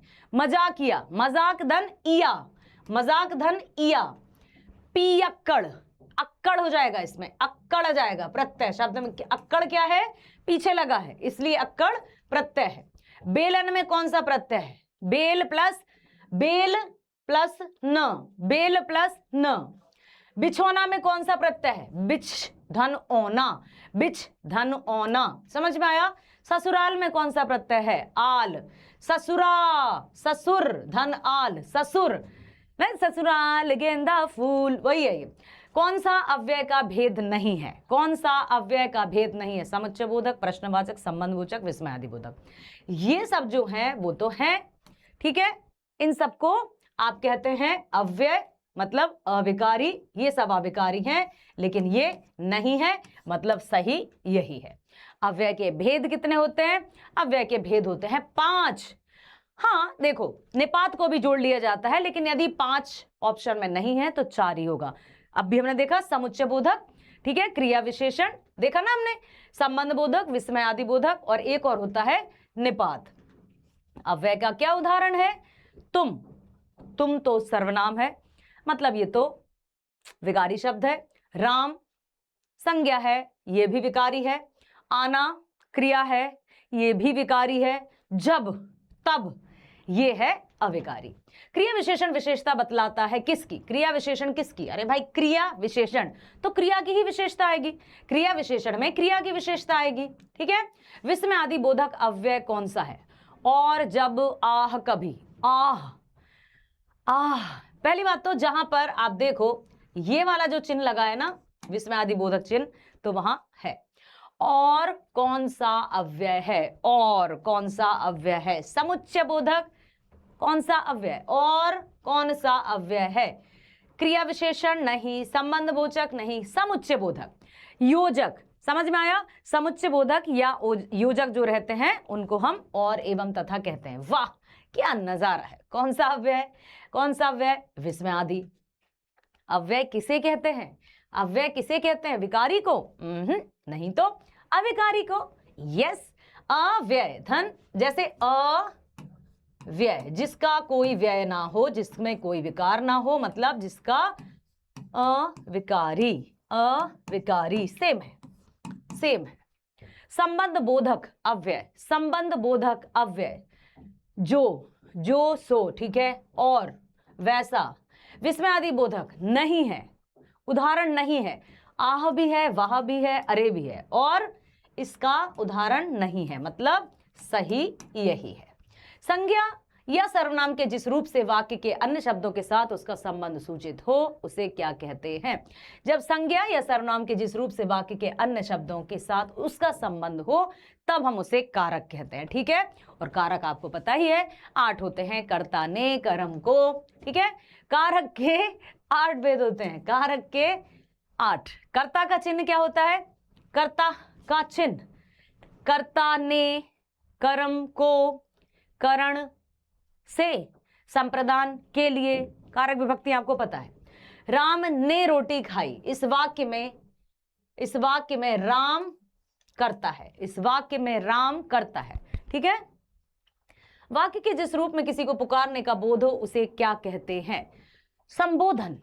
किसी को हम क्या कहते हैं? जैसे आप पत्र में भी पढ़ते हो ना कि सबसे पहले हमने पता लिखा, फिर विषय लिखा, संबोधन लिखा, आदरणीय पिताजी या माननीय प्राचार्य महोदय, फिर अभिवादन लिखेंगे हम, ठीक है, जैसे पिताजी, माताजी, इन सबको। राम खाता है, इस वाक्य में राम क्या है? कर्ता। सीता ने रोटी बनाई, इस वाक्य में कर्म कारक है। रोटी क्या बनाई उसने? रोटी। रावण ने राम को मारा, इस वाक्य में रावण क्या है? कर्म, जिससे जुड़ा है। मां ने बच्चे को सुलाया, कर्म कारक। किस कारक का है? मां ने बच्चे को, कर्म कारक। मीरा कुल्हाड़ी से पेड़ काटती है, बाप रे, मीरा कुल्हाड़ी से पेड़ काट रही है। पेड़ काटना तो बुरी बात है लेकिन बताना पड़ेगा आपको, कुल्हाड़ी से, ठीक है। अब ये से क्योंकि इसका संबंध बता रहा है, इसका और इसका संबंध बता रहा है, तो यहां पर करण कारक हो जाएगा। लेकिन यदि बता दे कोई कि दिल्ली से भोपाल जा रहा हूं तो वहां से अपादान हो जाएगा। नर्स मरीज के लिए दवा लाती है, संप्रदान के लिए। हिमालय से गंगा निकलती है, हिमालय से गंगा निकलती है तो आ जाएगा अपादान। हे भगवान रक्षा कीजिए, इस वाक्य में चिन्हित शब्द कौन सा है? संबोधन। पिता ने पुत्र को पुकारा, कौन सा कारक? कर्म कारक। क्रिया के जिस रूप से उसके होने समय का बोध चले उसे कहते कालवाचक। जहां पर समय का बोध हो काल, स्थान का वाचक, स्थान का बोध हो तो स्थानवाचक, फिर किसी मात्रा का हो तो परिमाणवाचक, ठीक है। काल के कितने भेद हैं? 3, भूत, वर्तमान और भविष्य। वर्तमान काल के मुख्यतः कितने भेद होते हैं? इसके भी 3 होते हैं। भूतकाल के कितने भेद होते हैं? 6 होते हैं। भविष्य काल के 3। आदित्य गा रहा था, गा रहा था। अब ये है अपूर्ण भूतकाल। आदित्य ने गाना गाया था तो वो हो जाता पूर्ण भूतकाल, लेकिन अपूर्ण क्यों? क्योंकि गा रहा था जुड़ा है, गा रहा था मतलब कोई गा रहा था और मैं वहां से उठकर आ गया, अभी वो उसका गाना पूरा नहीं हुआ है, इसलिए इसको कहते हैं अपूर्ण भूतकाल। सामान्य भविष्यकाल का उदाहरण कौन सा है? सामान्य भविष्यकाल, वह खाएगा, संभव है राम कल आए, वह आए तो मैं जाऊं, मैंने खाना खाया नहीं, तो संभव है राम कल आए। हेतु हेतु भविष्यकाल का उदाहरण है, यदि श्याम पढ़ेगा तो पास होगा। हेतु हेतु मत मतलब एक दूसरे पर जो निर्भर रहता है उसको कहते हैं, ठीक है।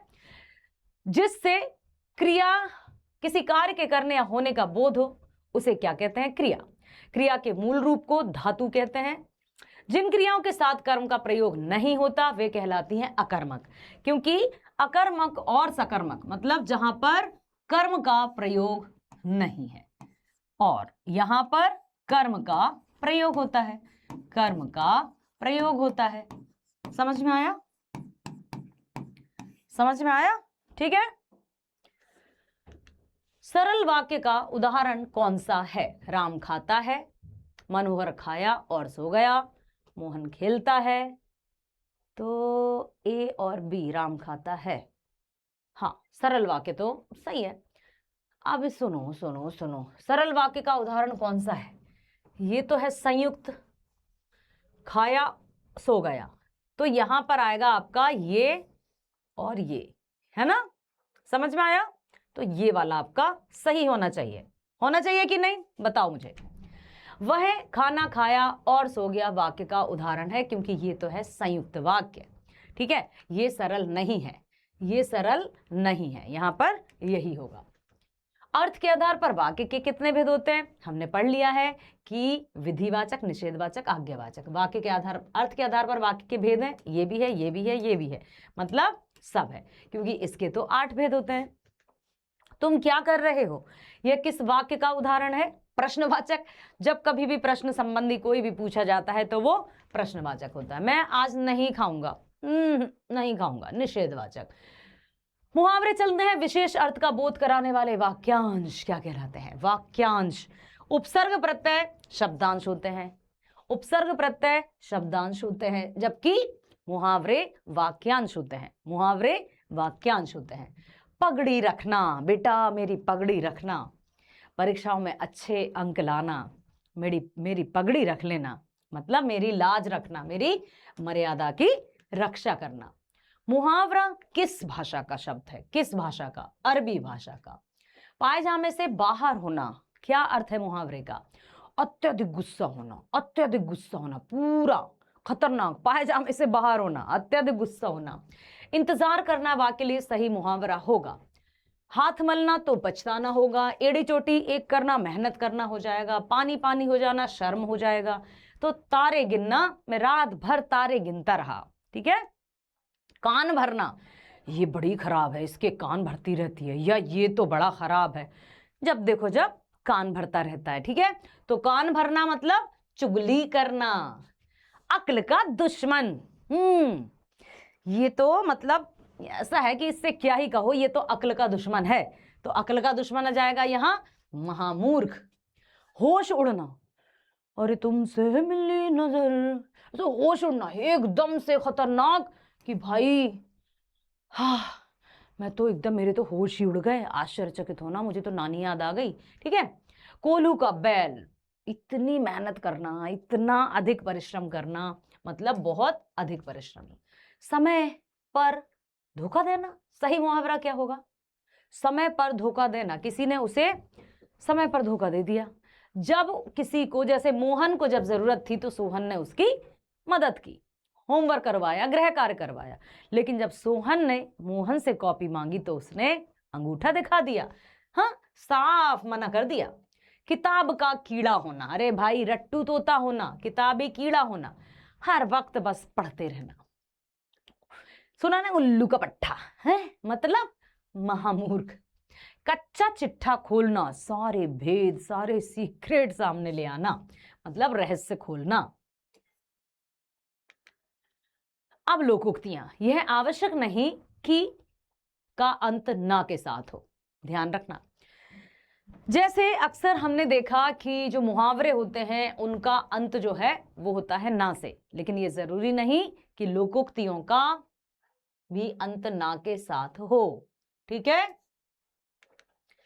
अमानत में खयानत, इस लोकोक्ति का सही अर्थ क्या है? अमानत में खयानत, खयानत मतलब इतना ध्यान रखना खर्च हो जाएगा, है ना। खा से खया, खा से खर्च, ऐसे याद रख लेना। ठीक है। अपनी पगड़ी अपने हाथ, सही अर्थ क्या है भाई? अपनी इज्जत अपने हाथ, है ना। अपनी इज्जत अपने हाथ, ना तो किसी से कहना दो, ना किसी की सुनना चार। ठीक। अक्ल के अंधे गांठ के पूरे, बुद्धिहीन किंतु है धनवान। वो तो ये बात हो गई ना कि उसके पास भाई उसके बुजुर्गों की बहुत सारी धन दौलत धन संपत्ति है, लेकिन ये तो ये बात हुई ना कि बुद्धिहीन किंतु धनवान, वो तो अक्ल के अंधे हैं और गांठ के पूरे। अब हम चलेंगे अपने अगले टॉपिक की तरफ, जो है निबंध लेखन। तो कुछ ऐसे निबंध मैं आपके लिए लेकर आई हूं जो वास्तव में परीक्षाओं में पूछे जा सकते हैं। ठीक है। महंगाई या बढ़ती महंगाई, कुछ भी टॉपिक आ सकता है, या तो महंगाई, तो आपने गाना सुना होगा ना, महंगाई डायन खाए जात है, अरे सैया तो खूब ही कमाता है, महंगाई डायन खाई जाता है। ये एक ऐसा टॉपिक है जो हमेशा से सबके लिए बड़ी परेशानी का, खास तौर से जो मतलब मिडिल क्लास लोगों के लिए ये बड़ी मुसीबत का होता है। तो आज़ादी के बाद जिन चीज़ों में बेतहाशा वृद्धि हुई है वे हैं नेता, बेकारी और महंगाई। अगर कल तेल का मिजाज ऊंचा हुआ तो आज दाल गुल खिला रही है। मतलब आए दिन, खास तौर से जो नित्य प्रतिदिन के हमारी जो राशन पानी है वो भी काफ़ी महंगा है। और अभी तो आपको पता ही है कि चांदी ही चांदी है, सोना ही सोना है। बाप रे, महंगाई तो सच में सातवें आसमान को छू रही है। कभी चावल प्याज ने आंख मारी तो कभी चीनी सताने लगी। महंगाई सर्वव्यापी हो गई, इतनी खतरनाक महंगाई। महारानी की कृपा है कि आज कारखाने में हड़ताल है तो कल विद्यालय में, परसों विश्वविद्यालय इसकी चपेट में है। तो मतलब हर कुछ ऐसा है। कौन खाई है कि जिसको पाटती है कीमतें। खाई मतलब इतना गैप आ गया है इस महंगाई में कि उसको भरना पाटना बहुत मुश्किल हो गया है। उम्र को तेजाब बनकर चाटती है कीमतें, आदित्य को पेट का चूहा बनाकर रात दिन नोचती हैं, कोचती हैं, काटती हैं कीमत है। अब प्रश्न उठता है कि इस महंगाई का कारण है क्या? आखिर क्यों इतनी महंगाई बढ़ रही है? उसमें कौन सी ऐसी गैस है जिसके आगे सारे प्रयत्न विफल हो रहे हैं? आखिर क्यों महंगाई बढ़ रही है? इसका कारण है आबादी में बेतहाशा वृद्धि, जनसंख्या की खतरनाक वृद्धि, संसाधनों की कमी, जनसंख्या वृद्धि, उत्पादनों की कमी, लूट खसोट सुचारू यात्री, ये सब कुछ हो रहा है। इनके अलावा व्यापारियों की दूषित प्रवृत्ति, मतलब कम समय में अत्यधिक मुनाफा कमाना चाहते हैं, इसलिए भी महंगाई बढ़ रही है। काला बाजारी, जमाखोरी, किसी के पास इतना अधिक है कि वो पैसे के गद्दे पर सो रहा है और किसी के पास इतना कम है कि वो 2 वक्त की रोटी तक के लिए तरस रहा है। मतलब एक व्यक्ति इतना स्वार्थी है कि वो अपने स्वार्थ में अंधा होकर दूसरों के दुख को देखना ही नहीं चाहता। इसके कारण भी महंगाई बढ़ रही है। अभिशाप है, ये बहुत बड़ी बद्दुआ है। ठीक है। आजादी का फल हर आदमी तक पहुंचने के लिए इस पर काबू करना बहुत आवश्यक है। इसके लिए आवश्यक है सर्वप्रथम आबादी की वृद्धि पर अंकुश लगाया जाए। उत्पादन वृद्धि का हर संभव प्रयास किया जाना चाहिए। वितरण प्रणाली को पुनर्गठित करके ऐसा प्रबंध करना चाहिए कि कालाबाजारी या जो लूट खसोट होती है उस पर पूरी तरह से बंदित किया जाए। लेकिन इतना सब कुछ नहीं है। सबसे पहले हमें मुनाफाखोरी की प्रवृत्ति पर भी प्रतिबंध लगाना, क्योंकि हर कोई चाहता है कि मुझे अत्यधिक लाभ हो। यार तुम्हें लाभ होगा तो सामने वाला जिएगा कैसे, सामने वाला खाएगा कैसे, लोग नहीं समझते हैं इस पर। अब है राष्ट्रीय खेल क्या है हमारा? हॉकी। ये भी बड़ा पसंद आता है। आप में से कौन कौन हॉकी खेलते हैं बताओ जल्दी। खेलते हो?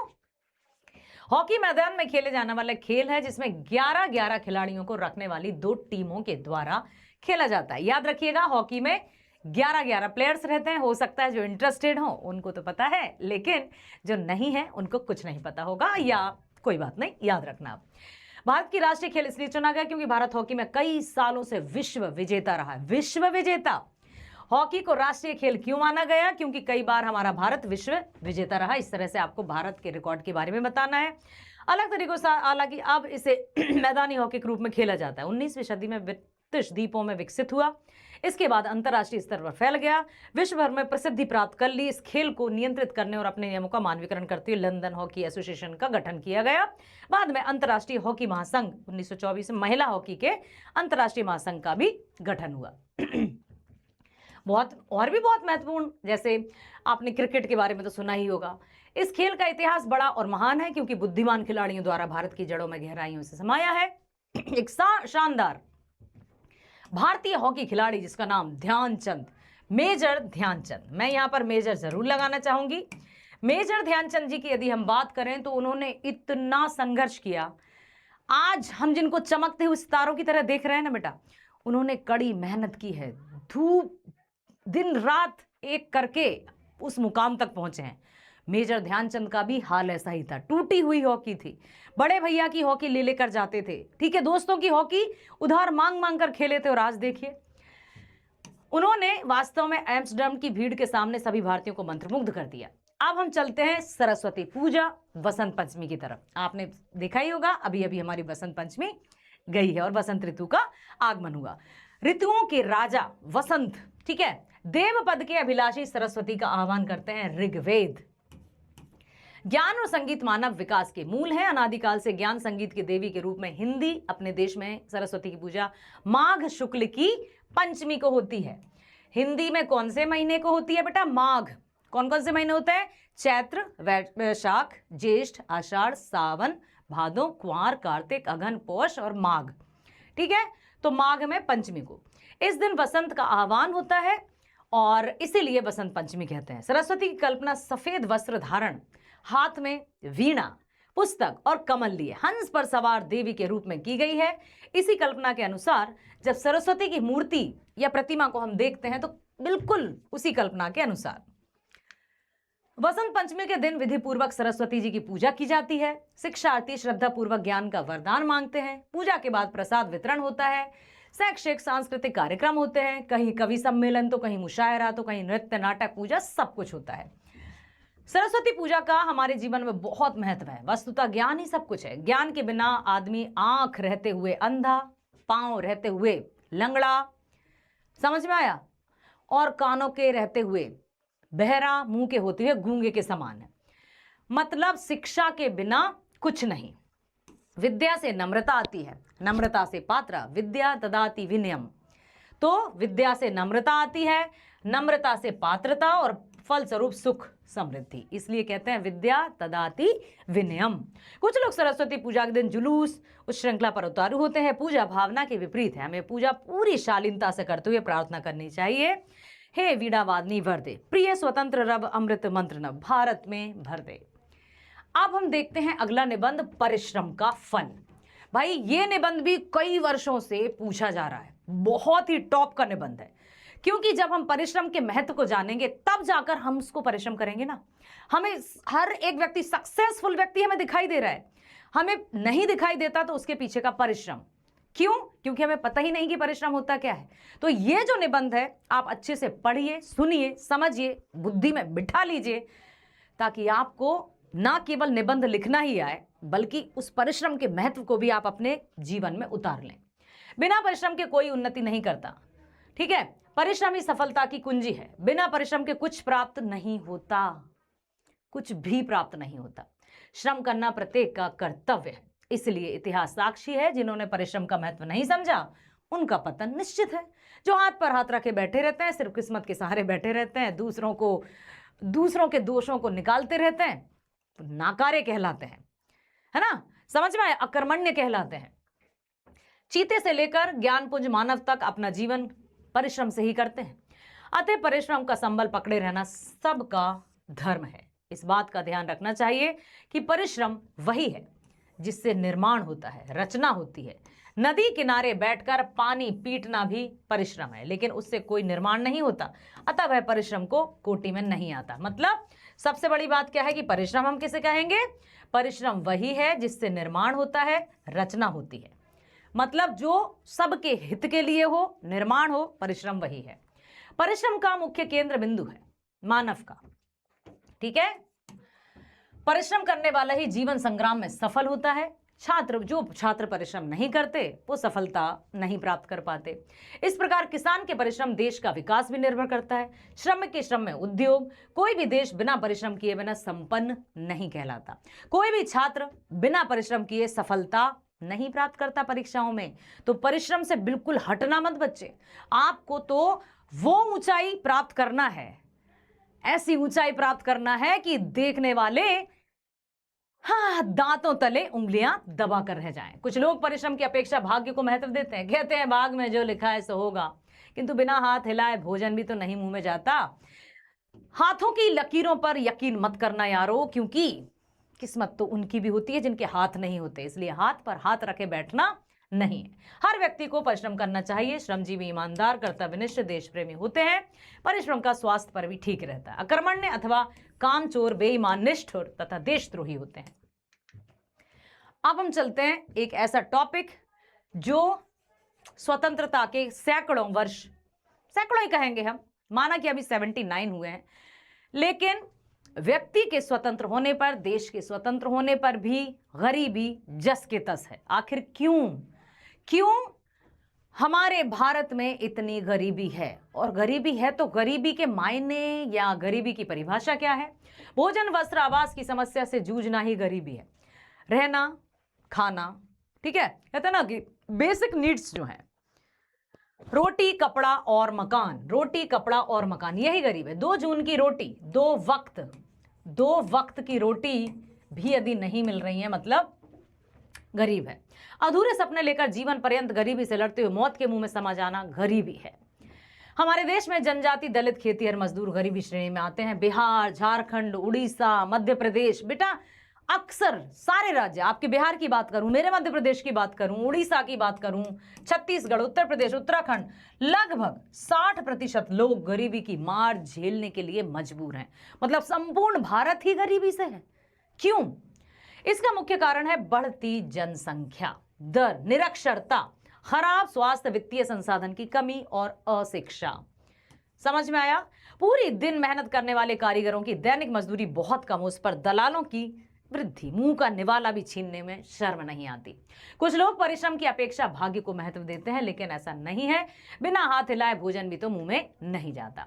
गरीबों को मिटाने के लिए सरकार ने शिक्षा व्यवस्था में सुधार किया। गरीबी को मिटाने के लिए, ठीक है, गरीबी, कौशल विकास आदि सब कुछ किया। मनरेगा द्वारा लोगों का आय बढ़ाई, शौचालय, बिजली, सब कुछ किया। सरकारी संस्थाएं भी सहयोग कर रही हैं। मानव जीवन को सम्मान से जीने के लिए रोटी, कपड़ा, मकान, स्वास्थ्य संबंधी शिक्षा, मूलभूत आवश्यकताएं भी बन गई हैं। धीरे धीरे गरीबों का जीवन स्तर सुधर रहा है। हमारी सरकार की पूरी कोशिश यही है कि जनता को गरीबी जैसे अभिशाप से मुक्ति मिले। लेकिन हम जो गरीबी की श्रेणी में है ना, उनको भी अपने आप से कोशिश करनी चाहिए, क्योंकि कुछ लोग तो ऐसे होते हैं कि अब यही किस्मत है, क्या कर सकते हैं। अरे जब तक सोच बड़ी नहीं होगी, जब तक कर्म कैसे बड़े करेंगे? और जब कर्म बड़े नहीं होंगे तो उसी कूप मंडूक बनकर रह जाएंगे, कुएं के मेंढक। परोपकार बहुत ही बढ़िया निबंध है। परोपकार मतलब दूसरों की भलाई, दूसरों की भलाई। समझ में आया? तुलसीदास, परहित सरिस धर्म नहीं भाई, पर पीड़ा सम नहीं अदमाई। तो परहित सरिस धर्म नहीं भाई, दूसरों की सहायता करने से बड़ा कोई धर्म नहीं। तुलसीदास ने मनुष्य में 2 वृत्तियां बताई हैं, स्वार्थ और परमार्थ, परोपकार। स्वार्थ के वशीभूत होकर मनुष्य अपना ही हित साधन करता है और परमार्थ दूसरे वालों का कल्याण करता है। इससे ही वास्तविक धर्म कहा गया है। गोस्वामी जी ने इसी का उल्लेख किया है। सच तो यह है कि प्रत्येक धर्म ग्रंथ परोपकार को महत्व दिया है। ठीक है, पशु पक्षी अपने लिए जीते हैं, मैथिली शरण गुप्त ने यही कहा है। यही पशु प्रवृत्ति है कि आप ही जिए, वही मनुष्य है कि जो मनुष्य के लिए, मनुष्यता कविता में बताया था। ठीक है, समझ में आया? तात्पर्य है कि परोपकार ही मानव का धर्म है। अब प्रश्न उठता है कि परोपकार है क्या, कैसे करें? तो परोपकार का अर्थ है दूसरों की भलाई, संकट के समय दूसरों की सहायता करना। इस प्रकार भूखे को अन्न देना, प्यासे को पानी देना, बीमार की सेवा करना, अंधे को राह दिखाना, ठीक है, अन्याय के विरुद्ध खड़े होना परोपकार के रूप है। ये परोपकार है। आप बहुत सारे बच्चे पूछते हैं कि परोपकार है क्या? तो भूखे को, मतलब जो जिसकी आवश्यकता है उसमें हम यदि हमारा योगदान दे दें, वही परोपकार है। प्रकृति भी तो हम पर परोपकार करती है। तभी तो कहते हैं वृक्ष का बहुना फल भके, तरुवर पिए ही ना पानी। सब हमारे लिए काम, नदियों द्वारा पानी पिलाया जाता है। ठीक है, तो ये सब परोपकार है। अब आदमी लाख संभलने पर गिरता है मगर दूसरों का भला करता है, उसका भला अपने आप होता है। ठीक वैसे ही जैसे मेहंदी बांटने वाले के हाथ में अपने आप रंग हो जाती है। परोपकार की आत्मा का विस्तार होता है, हृदय मक्खन की तरह, और उसकी छवि चेहरे पर छिटकती है। दूसरी ओर स्वार्थी मनुष्य का चेहरा, आंखें उसकी अंदरूनी कहानी कहती हैं। जो लालची व्यक्ति रहते हैं ना, उनको ये बताने की जरूरत नहीं रहती कि मैं तो अच्छा हूं। अक्सर ऐसा ही होता है, जिनके मन में चोर होता है ना, उनके चेहरे बड़े मीठे होते हैं, मतलब उनकी वाणी बड़ी मीठी होती है। हम तो ऐसा करते हैं, ऐसा करते हैं, ऐसे होते हैं लोग, ठीक है। तो लेकिन ऐसा नहीं है कि जो मीठे बोले वो ऐसे होंगे, ठीक है। संसार परेशान क्यों है? स्वार्थवश चारों ओर लूट मची, हत्याएं हो रही, युद्ध हो रहे हैं, तनाव हो रहे हैं। आखिर क्यों? क्यों? अगर संसार का सुख से जीना है तो स्वार्थी प्रवृत्ति छोड़कर परोपकार की भावना अपनानी होगी। संचार क्रांति, कम्युनिकेशन। संचार मतलब कम्युनिकेशन, ठीक है भाई। क्या है? प्रगति के पथ पर मानव बहुत दूर चला आया है, बहुत दूर, बहुत दूर चला, तेरी दुनिया से मैं होके मजबूर चला। क्यों चला गया दूर? आज संसार मानव की मुट्ठी में समाया है, क्योंकि आज वो पलक झपकते ही, चुटकी बजाते ही बहुत बड़े बड़े काम कर लेता है, जिसके लिए उसे घंटों नहीं, कई दिनों, कई महीनों, साल भी लग जाते थे। वो तो अब बहुत कुछ हो गया है। संचार के क्षेत्र में होता है। संचार साधनों में सबसे अहम भूमिका है इंटरनेट, जिसको हिंदी में कहते हैं अंतरजाल। इसकी शुरुआत सन 1969 में एडवांस रिसर्च प्रोजेक्ट्स एजेंसीज द्वारा संयुक्त राज्य अमेरिका के 4 विश्वविद्यालयों के कंप्यूटरों की नेटवर्किंग की गई। सन 1971 तक इस कंपनी ने लगभग 2 दर्जन कंप्यूटरों को नेट से जोड़ दिया। 72 में ईमेल की शुरुआत हुई। संचार जगत में क्रांति आ गई और इसका उपयोग तेजी से हम लोग फेसबुक, व्हाट्सएप, इंस्टा, ट्विटर, बहुत कुछ कर रहे हैं। सबसे महत्वपूर्ण है कि गूगल सर्च के द्वारा जीवन उपयोगी कोई भी सवाल का उत्तर जान सकते हैं। लेकिन एक बात ध्यान रखें कि हमेशा गूगल सही नहीं होता। ये मत सोचना कि कुछ भी पूछ लेंगे और एकदम सही होगा, ठीक है।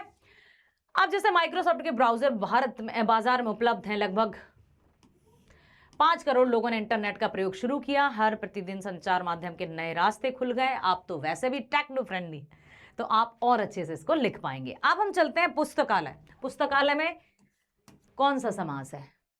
संधि, समूह, क्या बताओ? कौन सा क्या है? समूहवाचक, संज्ञा, पुस्तक धनालय, ठीक है। तो पुस्तक का अर्थ पुस्तक का आलय, पुस्तक रखने का स्थान, मौन अध्ययन का स्थान है जहां पर आराम से शांति के साथ ज्ञान अर्जन किया जा सकता है। पुस्तकालयों के अनेक लाभ है। सभी पुस्तकों को खरीदना हर दिन किसी के लिए संभव नहीं है, इसके लिए लोग पुस्तकालय का सहारा लेते हैं।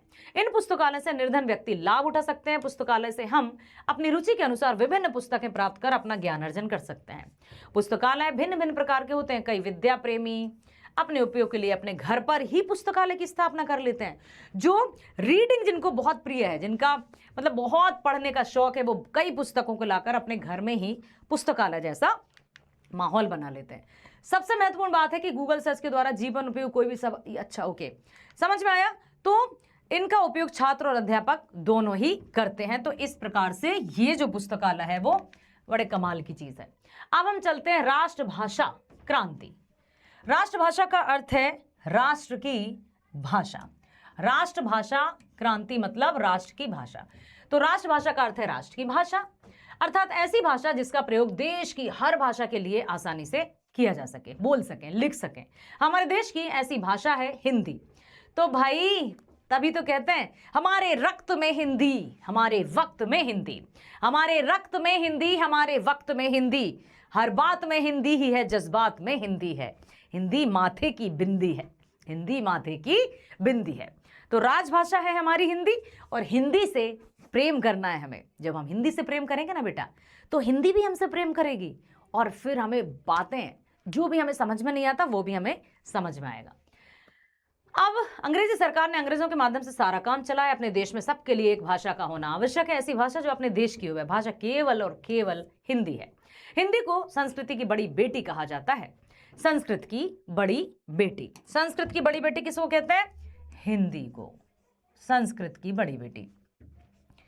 अब बात आती है कि हिंदी का प्रमुख गुण है कि वह बोलने में, पढ़ने में और लिखने में बहुत सरल है। सब समझ जाते हैं, समझते हो ना। हिंदी के प्रसिद्ध विद्वान जॉर्ज गेरसन ने कहा था कि हिंदी व्याकरण के मोटे नियम केवल एक पोस्ट कार्ड पर लिखे जा सकते हैं। संसार के किसी भी देश का व्यक्ति कुछ ही समय के लिए प्रयत्न से हिंदी बोलना और लिखना भी सीख सकता है। इसकी दूसरी विशेषता है कि यह भाषा लिपि के अनुसार चलती है। इसमें जैसा लिखा जाता है वैसा ही बोला जाता है, इसलिए हिंदी को वैज्ञानिक भाषा भी कहते हैं। ठीक है बेटा, क्या कहते हैं आप इसमें ये भी लिख सकते हैं, वैज्ञानिक भाषा, क्योंकि जो है वही बोला जाएगा, वही समझा जाएगा। जबकि अन्य भाषाओं की तरह नहीं कि लिखा कुछ और है बोल कुछ और है, सी लिखा है का पढ़ रहे हैं, कुछ भी एक कहने का बात। सबसे बड़ी विशेषता है कि संसार की लगभग सभी भाषाओं के शब्द इसमें घुल मिल सकते हैं। कुर्सी, अलमारी, कमीज, ये सब हिंदी संसार के अनेक विश्वविद्यालयों में पढ़ाई जाती है। साहित्य भी विशाल है। अब कहते हैं ना, निज भाषा उन्नति अहे, सब उन्नति को मूल, बिन निज भाषा ज्ञान के मिटे नहीं ये कोशूल। इसलिए हमें अपनी भाषा से, अपनी हिंदी से बहुत प्रेम करना है। इतने गुणों से भरपूर होकर हिंदी आज अंग्रेजी के पीछे क्यों चल रही है? इसका सबसे बड़ा कारण है ऊंचे पदों पर बैठे व्यक्ति जो अंग्रेजी के पुजारी हैं। वे सोचते हैं कि अंग्रेजी नहीं रही तो देश पिछड़ जाएगा। भाई, हम दूसरों की या दूसरी भाषा को हम अवहेलना नहीं कर रहे हैं। हम ये चाहते हैं कि हमारी जो अपनी भाषा है, आत्मा की भाषा है, उसे भी उच्च स्थान दिया जाए। ठीक है। अब भ्रष्टाचार, जिसको करप्शन कहते हैं, हिंदी में अंग्रेजी में करप्शन, सार्वजनिक जीवन में मान्य मूल्यों के विरुद्ध आचरण भ्रष्टाचार कहलाता है। जो भी मूल्य है, मान्य मूल्य मतलब जो नैतिक मूल्य, जिनको मोरल वैल्यूज भी कहते हैं, मोरल वैल्यूज। ठीक है। भ्रष्टाचार से तात्पर्य है भ्रष्ट आचार, दूषित अथवा गलत आचरण जो हम सार्वजनिक जीवन में करते हैं। भ्रष्टाचार कई स्वरूपों में सामने की तरह, बिल्कुल सुरसा की तरह मुंह बाए खड़ा है। सुरसा समझते हो? राक्षसी थी ना। जस जस सुरसा बदन बढ़ावा, तास धून कपि रूप दिखावा, सत्य जो जनते हुआ आनन कीना, तुरत पवन सुत, ऐसा कुछ है। सुंदरकांड की पंक्ति है। सुरसा का मुंह इतना बड़ा था कि उसमें कुछ भी समझ सकता था। तो ठीक भ्रष्टाचार को, सुरसा एक राक्षसी थी।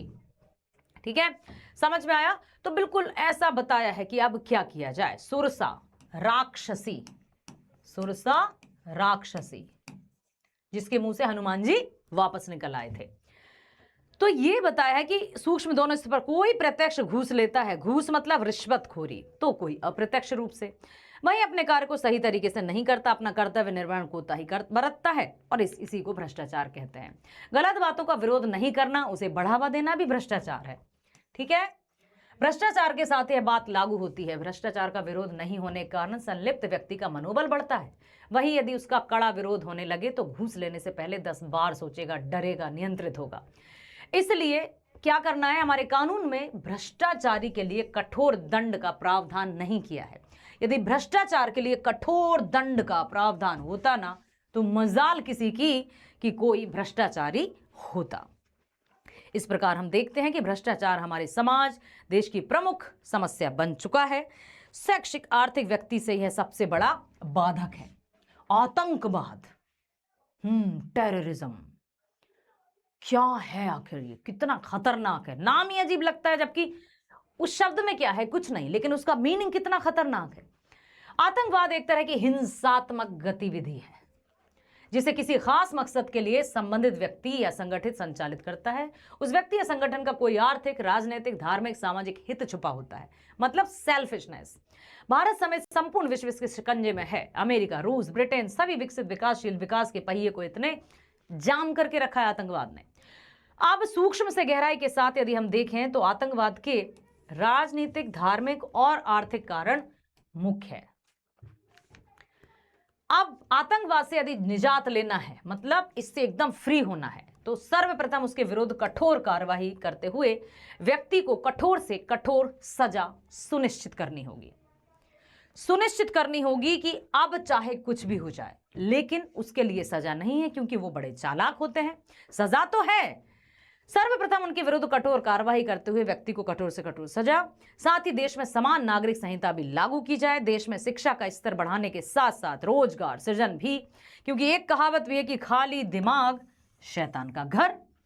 तो जब दिमाग खाली रहेगा तो उसमें फितूर आएगा। ठीक है, खाली और बेरोजगार युवाओं को आतंकवादी संगठन निशाना बनाते हैं। साथ ही संबंधित देश पर भी कड़ी कार्रवाई करते हुए प्रतिबंध लगाना चाहिए। इस प्रकार आतंकवाद आज एक बड़ी वैश्विक समस्या बनी हुई है, जिसका समय रहते सभी प्रभावित देशों के लिए उचित कदम उठाना चाहिए। प्रदूषण की समस्या, भाई प्रदूषण की समस्या भी बहुत खतरनाक है। प्रदूषण तो कई तरह के हो रहे हैं, नॉइस पॉल्यूशन जिसको हम ध्वनि प्रदूषण, वायु प्रदूषण, मृदा प्रदूषण, है ना। पर्यावरण में अवांछित मतलब जो हमारे लिए उपयोगी नहीं है, पर्यावरण जो हमारा वातावरण है उसमें अवांछित तत्वों के प्रवेश का कारण असंतुलन उत्पन्न होता है। उस दोष को प्रदूषण कहते हैं। जैसे जीव जंतुओं के साथ पर्यावरण को नुकसान पहुंचाते। फलतः प्रदूषण का अर्थ है मिट्टी, पानी, हवा आदि का दूषित। मिट्टी दूषित, पानी दूषित मतलब गंदा, बुरी तरह से प्रभावित हो जाना। सजीव और प्रत्यक्ष वायु प्रदूषण, जल, मृदा, ध्वनि, ये सब प्रदूषण है। ठीक है, आपने विज्ञान में भी पढ़ा होगा, पॉल्यूशन जिसको कहते हैं।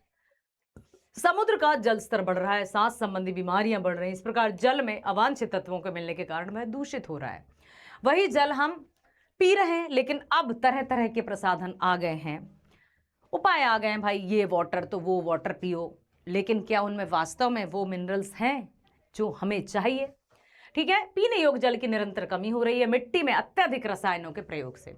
चूंकि फसल हो, सब्जी भाजी, कुछ भी अत्यधिक केमिकल्स, खाद उर्वरकों का प्रयोग हो रहा है अधिक उपज के लिए। तो वो हम खा तो नहीं कि भाई हम हरी सब्जियां खा रहे हैं, लेकिन वो कितनी शुद्ध हैं ये नहीं पता। ठीक है, यह भी अपने खतरनाक स्तर पर पहुंच चुका है। दूसरी तरफ ध्वनि प्रदूषण हमारे जान जीवन की बुरी तरह प्रभावित। तीव्र ध्वनि प्रसारक प्रदूषण के कारणों में तीव्र औद्योगिकीकरण, जनसंख्या विस्फोट, अशिक्षा आदि प्रमुख है। जिस प्रकार विश्व के साथ भारत की जनसंख्या अपने खतरनाक मोड़ पर पहुंच चुकी है, यदि समय रहते इस पर नियंत्रण नहीं किया गया तो स्थिति बद से बदतर मतलब अनकंट्रोल हो जाएगी। फिर हम नियंत्रित नहीं कर पाएंगे। इस तरह के निबंध आपको लिखना है। तो जनसंख्या नियंत्रण, वृक्षारोपण और शिक्षा, प्लांटेशन, कंट्रोल, पॉपुलेशन पर कंट्रोल और एजुकेशन ऐसे उपाय हैं जिसके माध्यम से हम पॉल्यूशन या प्रदूषण को कम कर सकते हैं। संपूर्ण विश्व के सामने इस प्रदूषण के कारण शुद्ध भोजन, हवा, पानी सब खड़ी हुई। शीघ्र इस पर नियंत्रण नहीं किया गया तो खतरनाक हो सकता है। होली, भाई होली आई है होली आई, क्या ना, होली के दिन दिल खिल जाते हैं, रंगों में रंग मिल जाते हैं। होली है भाई, होली है। तुम तो होली से पहले आराम से बेहतरीन अपनी परीक्षा दे चुके होगे। अब आप सोच रहे हो कि मैडम उससे पहले तो हमारा धक धक हो रहा है, डर लग रहा है। तैयारी करना है, तैयारी पर फोकस करो, रिजल्ट पर नहीं। जब तैयारी अच्छी होगी तो जीत भी पक्की होगी। होली रंगों का त्योहार है। हमारे जीवन की एक रस्ता को त्योहार उमंग रंगों से सराबोर कर देता है। हमारी सनातन एक दूसरे को बहुत बहुत बहुत अच्छे से देखना। ठीक है, गुलाल लगाते हैं, गिले शिकवे भूल कर दोस्तों, दुश्मन भी गले मिल जाते हैं। तो अच्छे से लिखना है इसको। सभी मिलजुल कर शिकवे भुलाकर, शिकवे मतलब शिकायत, ठीक है, पर्व को मनाने के मूल में। और कब मनाई जाती है? फागुन मास की पूर्णिमा को दहन होता है। ठीक है, इस पर्व को मनाने के मूल में एक पौराणिक मान्यता है कि हिरण्यकश्यप एक राक्षस राजा था जो खुद को ईश्वर से श्रेष्ठ समझता था और कहता था कि मुझे पूजाओ, मेरी पूजा करो। लेकिन उसका जो पुत्र हुआ वो विष्णु जी का भक्त था, नाम था प्रहलाद, आपने सुना ही होगा। तो वो हमेशा विष्णवे नमः वैष्णवे नमः ऐसा करता रहता था। हिरण्यकश्यप बड़ा मतलब उसकी कहानी लिखो आप। फिर उसकी एक बहन भी थी जिसका नाम था होलिका। उसको ये वरदान था कि यदि वो एक दुशाला ओढ़कर आग में बैठेगी तो वो नहीं जलेगी।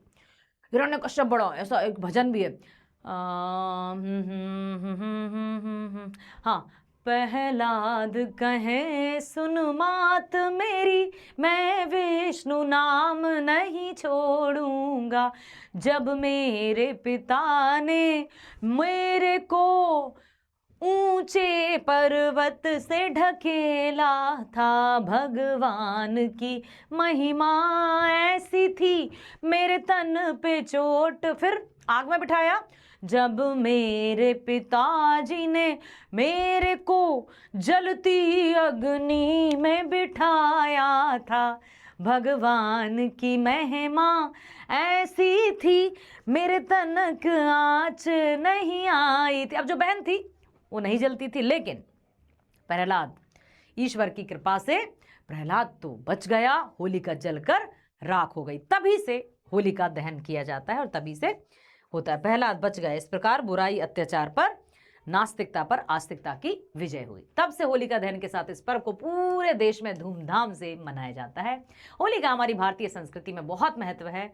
ऐसा पर्व है जो सामूहिक रूप से मनाया जाता है। सब धर्म आपस में मिलकर मनाते हैं, सभी आपस में मिलजुल कर तरह तरह के पकवान बनाते हैं, गुजिया खाते हैं ना, बहुत सारी मजे आते हैं। समूह में होली गीत गाते हैं, आपसी भाव, बैर भाव मिटता है, गिले शिकवे सब भूल जाते हैं।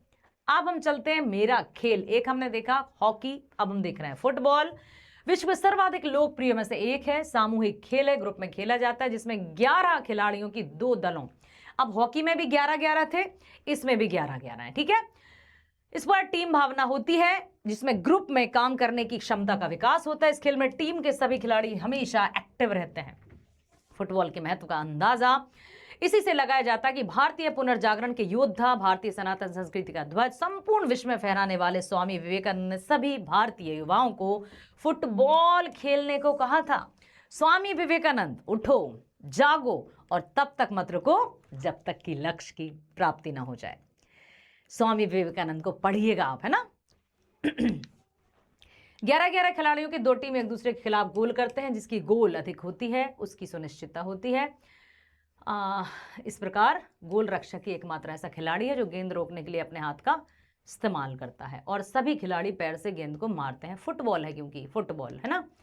इससे खेल में शरीर की कहा है कि यदि आप खूब पढ़े लिखे हैं और रोज पुस्तकों का अध्ययन नहीं करते हैं तो आप मूर्ख समान हैं। अतः पुस्तकें हमारी सच्ची मित्र हैं, जीवन पथ की संरक्षिका है। सभी खिलाड़ी पैर से ही गेंद मारते हैं। इस खेल में शरीर के लिए कहा, ठीक है। अब हम चलते हैं कंप्यूटर, आज की आवश्यकता। आखिर क्यों कंप्यूटर की आवश्यकता है? आखिर क्यों कंप्यूटर आज की आवश्यकता है? क्या है कंप्यूटर? आज की प्रगति का हृदय संस्थान है। कंप्यूटर के बिना तो अब कुछ भी संभव नहीं है, क्योंकि हर एक काम कंप्यूटर पर निर्भर है। और कंप्यूटर किससे जुड़ा है? अंतर्जाल से, इंटरनेट से। तो इसके बिना हम अपने विकास और समृद्धि की अब कल्पना भी नहीं कर सकते हैं। पाताल हो या आकाश हो, समुंदर हो या घर हो, दफ्तर हो या विद्यालय हो, ठीक है, हर एक स्थिति, हर जगह उसकी उपस्थिति है। हमारी प्रगति की रफ्तार तीव्र कर दी है। संचार क्रांति की युग में कंप्यूटर का स्थान सर्वोपरि है भाई, सबसे ऊपर। इसकी सहायता से वैज्ञानिक कार्य से लेकर किसानों की समस्याओं के समाधान कुछ ही समय में किए जाते हैं। आज अंतरिक्ष में तरह तरह के सैटेलाइट प्रक्षेपित किए हैं, जिससे मौसम का पूर्वानुमान लेकर दुश्मन की देशों की गतिविधियों की भी जानकारी रखी जाती है। दुश्मन देश के प्रतिकूल गतिविधियों की जानकारी इसी की सहायता से मिलती है। वैज्ञानिक तरह तरह का परीक्षण और हथियार का निर्माण करते हैं, इसी की सहायता से करते हैं, ठीक है। इसके अलावा दर्जनों ऐसे क्षेत्र हैं जहां कंप्यूटर अपनी महत्ता साबित कर रहा है।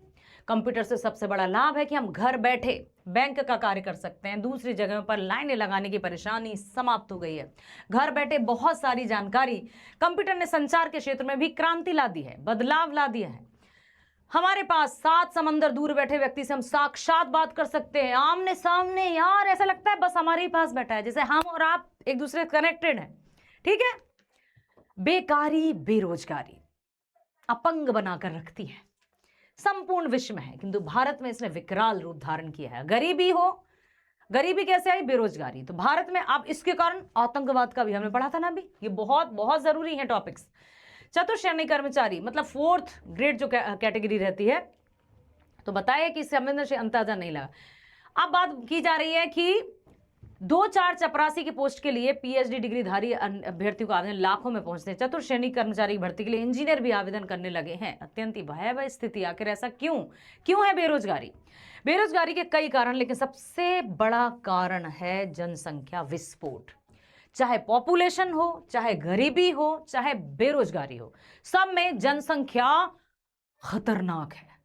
सबका एक कारण जो कॉमन है वो है जनसंख्या में वृद्धि। खेती न किसान को भिखारी, नो का भीख बली, बनिक को न बानिज, न चाकर को चाकरी। तुलसीदास कब लिख गए थे? तुलसीदास जी का जन्म कब हुआ था? 1532, 1623 उन्होंने ये लिख दिया था। समझ में आया कि भाई इतना अकाल पड़ा था उस समय भी। हम आज 21वीं हैं, बात हो रही 16वीं शताब्दी की। 17, 18, 19, 20, 21, 500-600 साल हैं तब की, जब तुलसीदास जी ने लिखा था कि तब भी बेकारी थी, आज भी बेकारी, आज भी बेरोजगार है। बेरोजगारी के कई कारण, लेकिन सबसे बड़ा कारण जनसंख्या विस्फोट। भारत जनसंख्या विस्फोट की त्रासदी से जूझ रहा है। रोजगार के अवसर नहीं है, मतलब ना तो खेती के लिए किसान के पास खेती है, ना भिखारी को भीख मिल रही है, ना बनिया मतलब व्यापारी, उनको कोई बिजनेस मिल रहा है, ना ही नौकरी करने वाले को कोई नौकरी मिल रही है। क्यों? क्योंकि सब बेरोजगार हैं। तो ये लिखना। अब हम चलते हैं पत्रों की तरफ।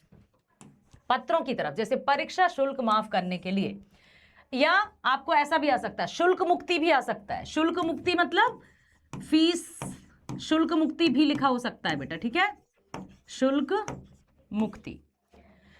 प्रधान अध्यापक महोदय उच्च विद्यालय, ये ऐसा लिख देंगे आप, हमेशा लेफ्ट हैंड साइड से ही करेंगे आप, ठीक है।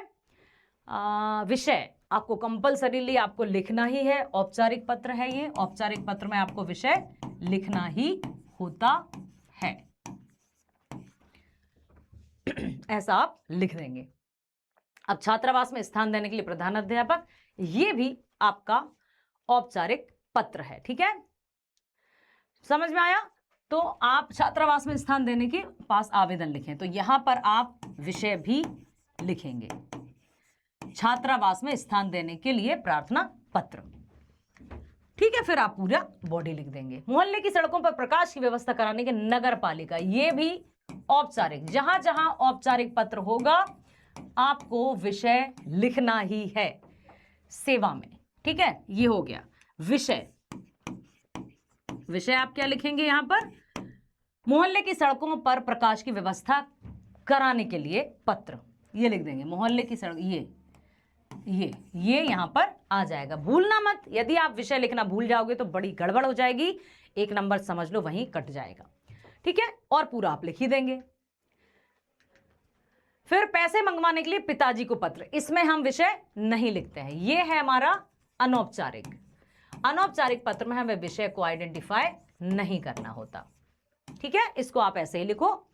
ये है संबोधन, जिसको हम पत्र लिख रहे हैं उससे हम क्या कहते हैं, वो संबोधन है। उनको कौन है? हमारे पिताजी। क्या संबंध है हमारा? पिताजी। अब उनको अभिवादन कैसे करेंगे, उनको ग्रीट कैसे करेंगे? ये होता है अभिवादन। तो हम बड़ों को प्रणाम कहते हैं, सादर चरण स्पर्श भी कहते हैं, और छोटों को नमस्कार या स्नेहाशीष कहते हैं। बाकी आप पूरा लिखेंगे, लेकिन इतना आपको ध्यान रखना है कि आपको लेफ्ट हैंड साइड से ही स्टार्ट करके लेफ्ट हैंड पर ही एंड करना है। दिल्ली में रहने वाली अपनी बड़ी दीदी के पास, ये भी जब भी हम सगे संबंधी मित्रों के लिए पत्र लिखते हैं अनौपचारिक पत्र होते हैं, और अनौपचारिक पत्र में हम विषय नहीं लिखते हैं, लेकिन ऑफिशियल लेटर या कार्यालय जो पत्र होते हैं उनमें हमें लिखना ही है। पिताजी को ये भी है आपका, ठीक है। मित्र, आप अपने मित्र के पास पत्र लिखें जिसमें चिड़िया खाना भ्रमण का वर्णन हो, चिड़िया खाना, ठीक है। तो आप ऐसे लिखेंगे, प्रिय मित्र विवेक, है ना, नमस्ते, क्या बात है भाई, ऐसे करके आप लिख देंगे, समझ में आया। और जब भी हम मित्र को लिखते हैं उसमें नमस्ते लिखते हैं, या साहि स्नेह भी नमस्ते लिखते हैं, तो ये आपका पत्र हो जाएगा।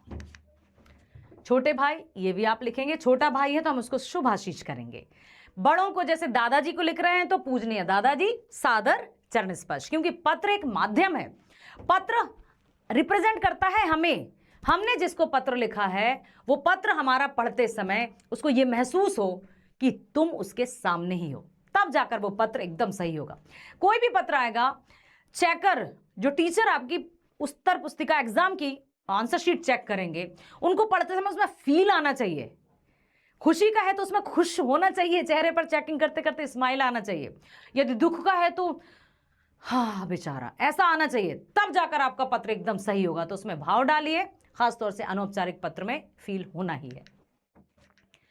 बोर्ड परीक्षा की तैयारी का बना अपने मित्र के, अब देखो तुम्हारा पत्र मिला, पत्र से पता चला, ठीक है, कि घर पर सभी सानंद हैं। सानंद मतलब स धन आनंद, इसको सकुशल भी लिख सकते हैं।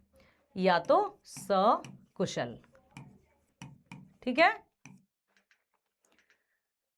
अब है ये आपका औपचारिक। औपचारिक में आपको पत्र लिखना ही है बेटा, पत्र लिखना मत भूलना। पत्र लिखना क्या है, अपने प्रधानाध्यापक के पास एक आवेदन पत्र जिसमें विद्यालय की साफ सफाई। अब तुम्हें लिखना है विषय।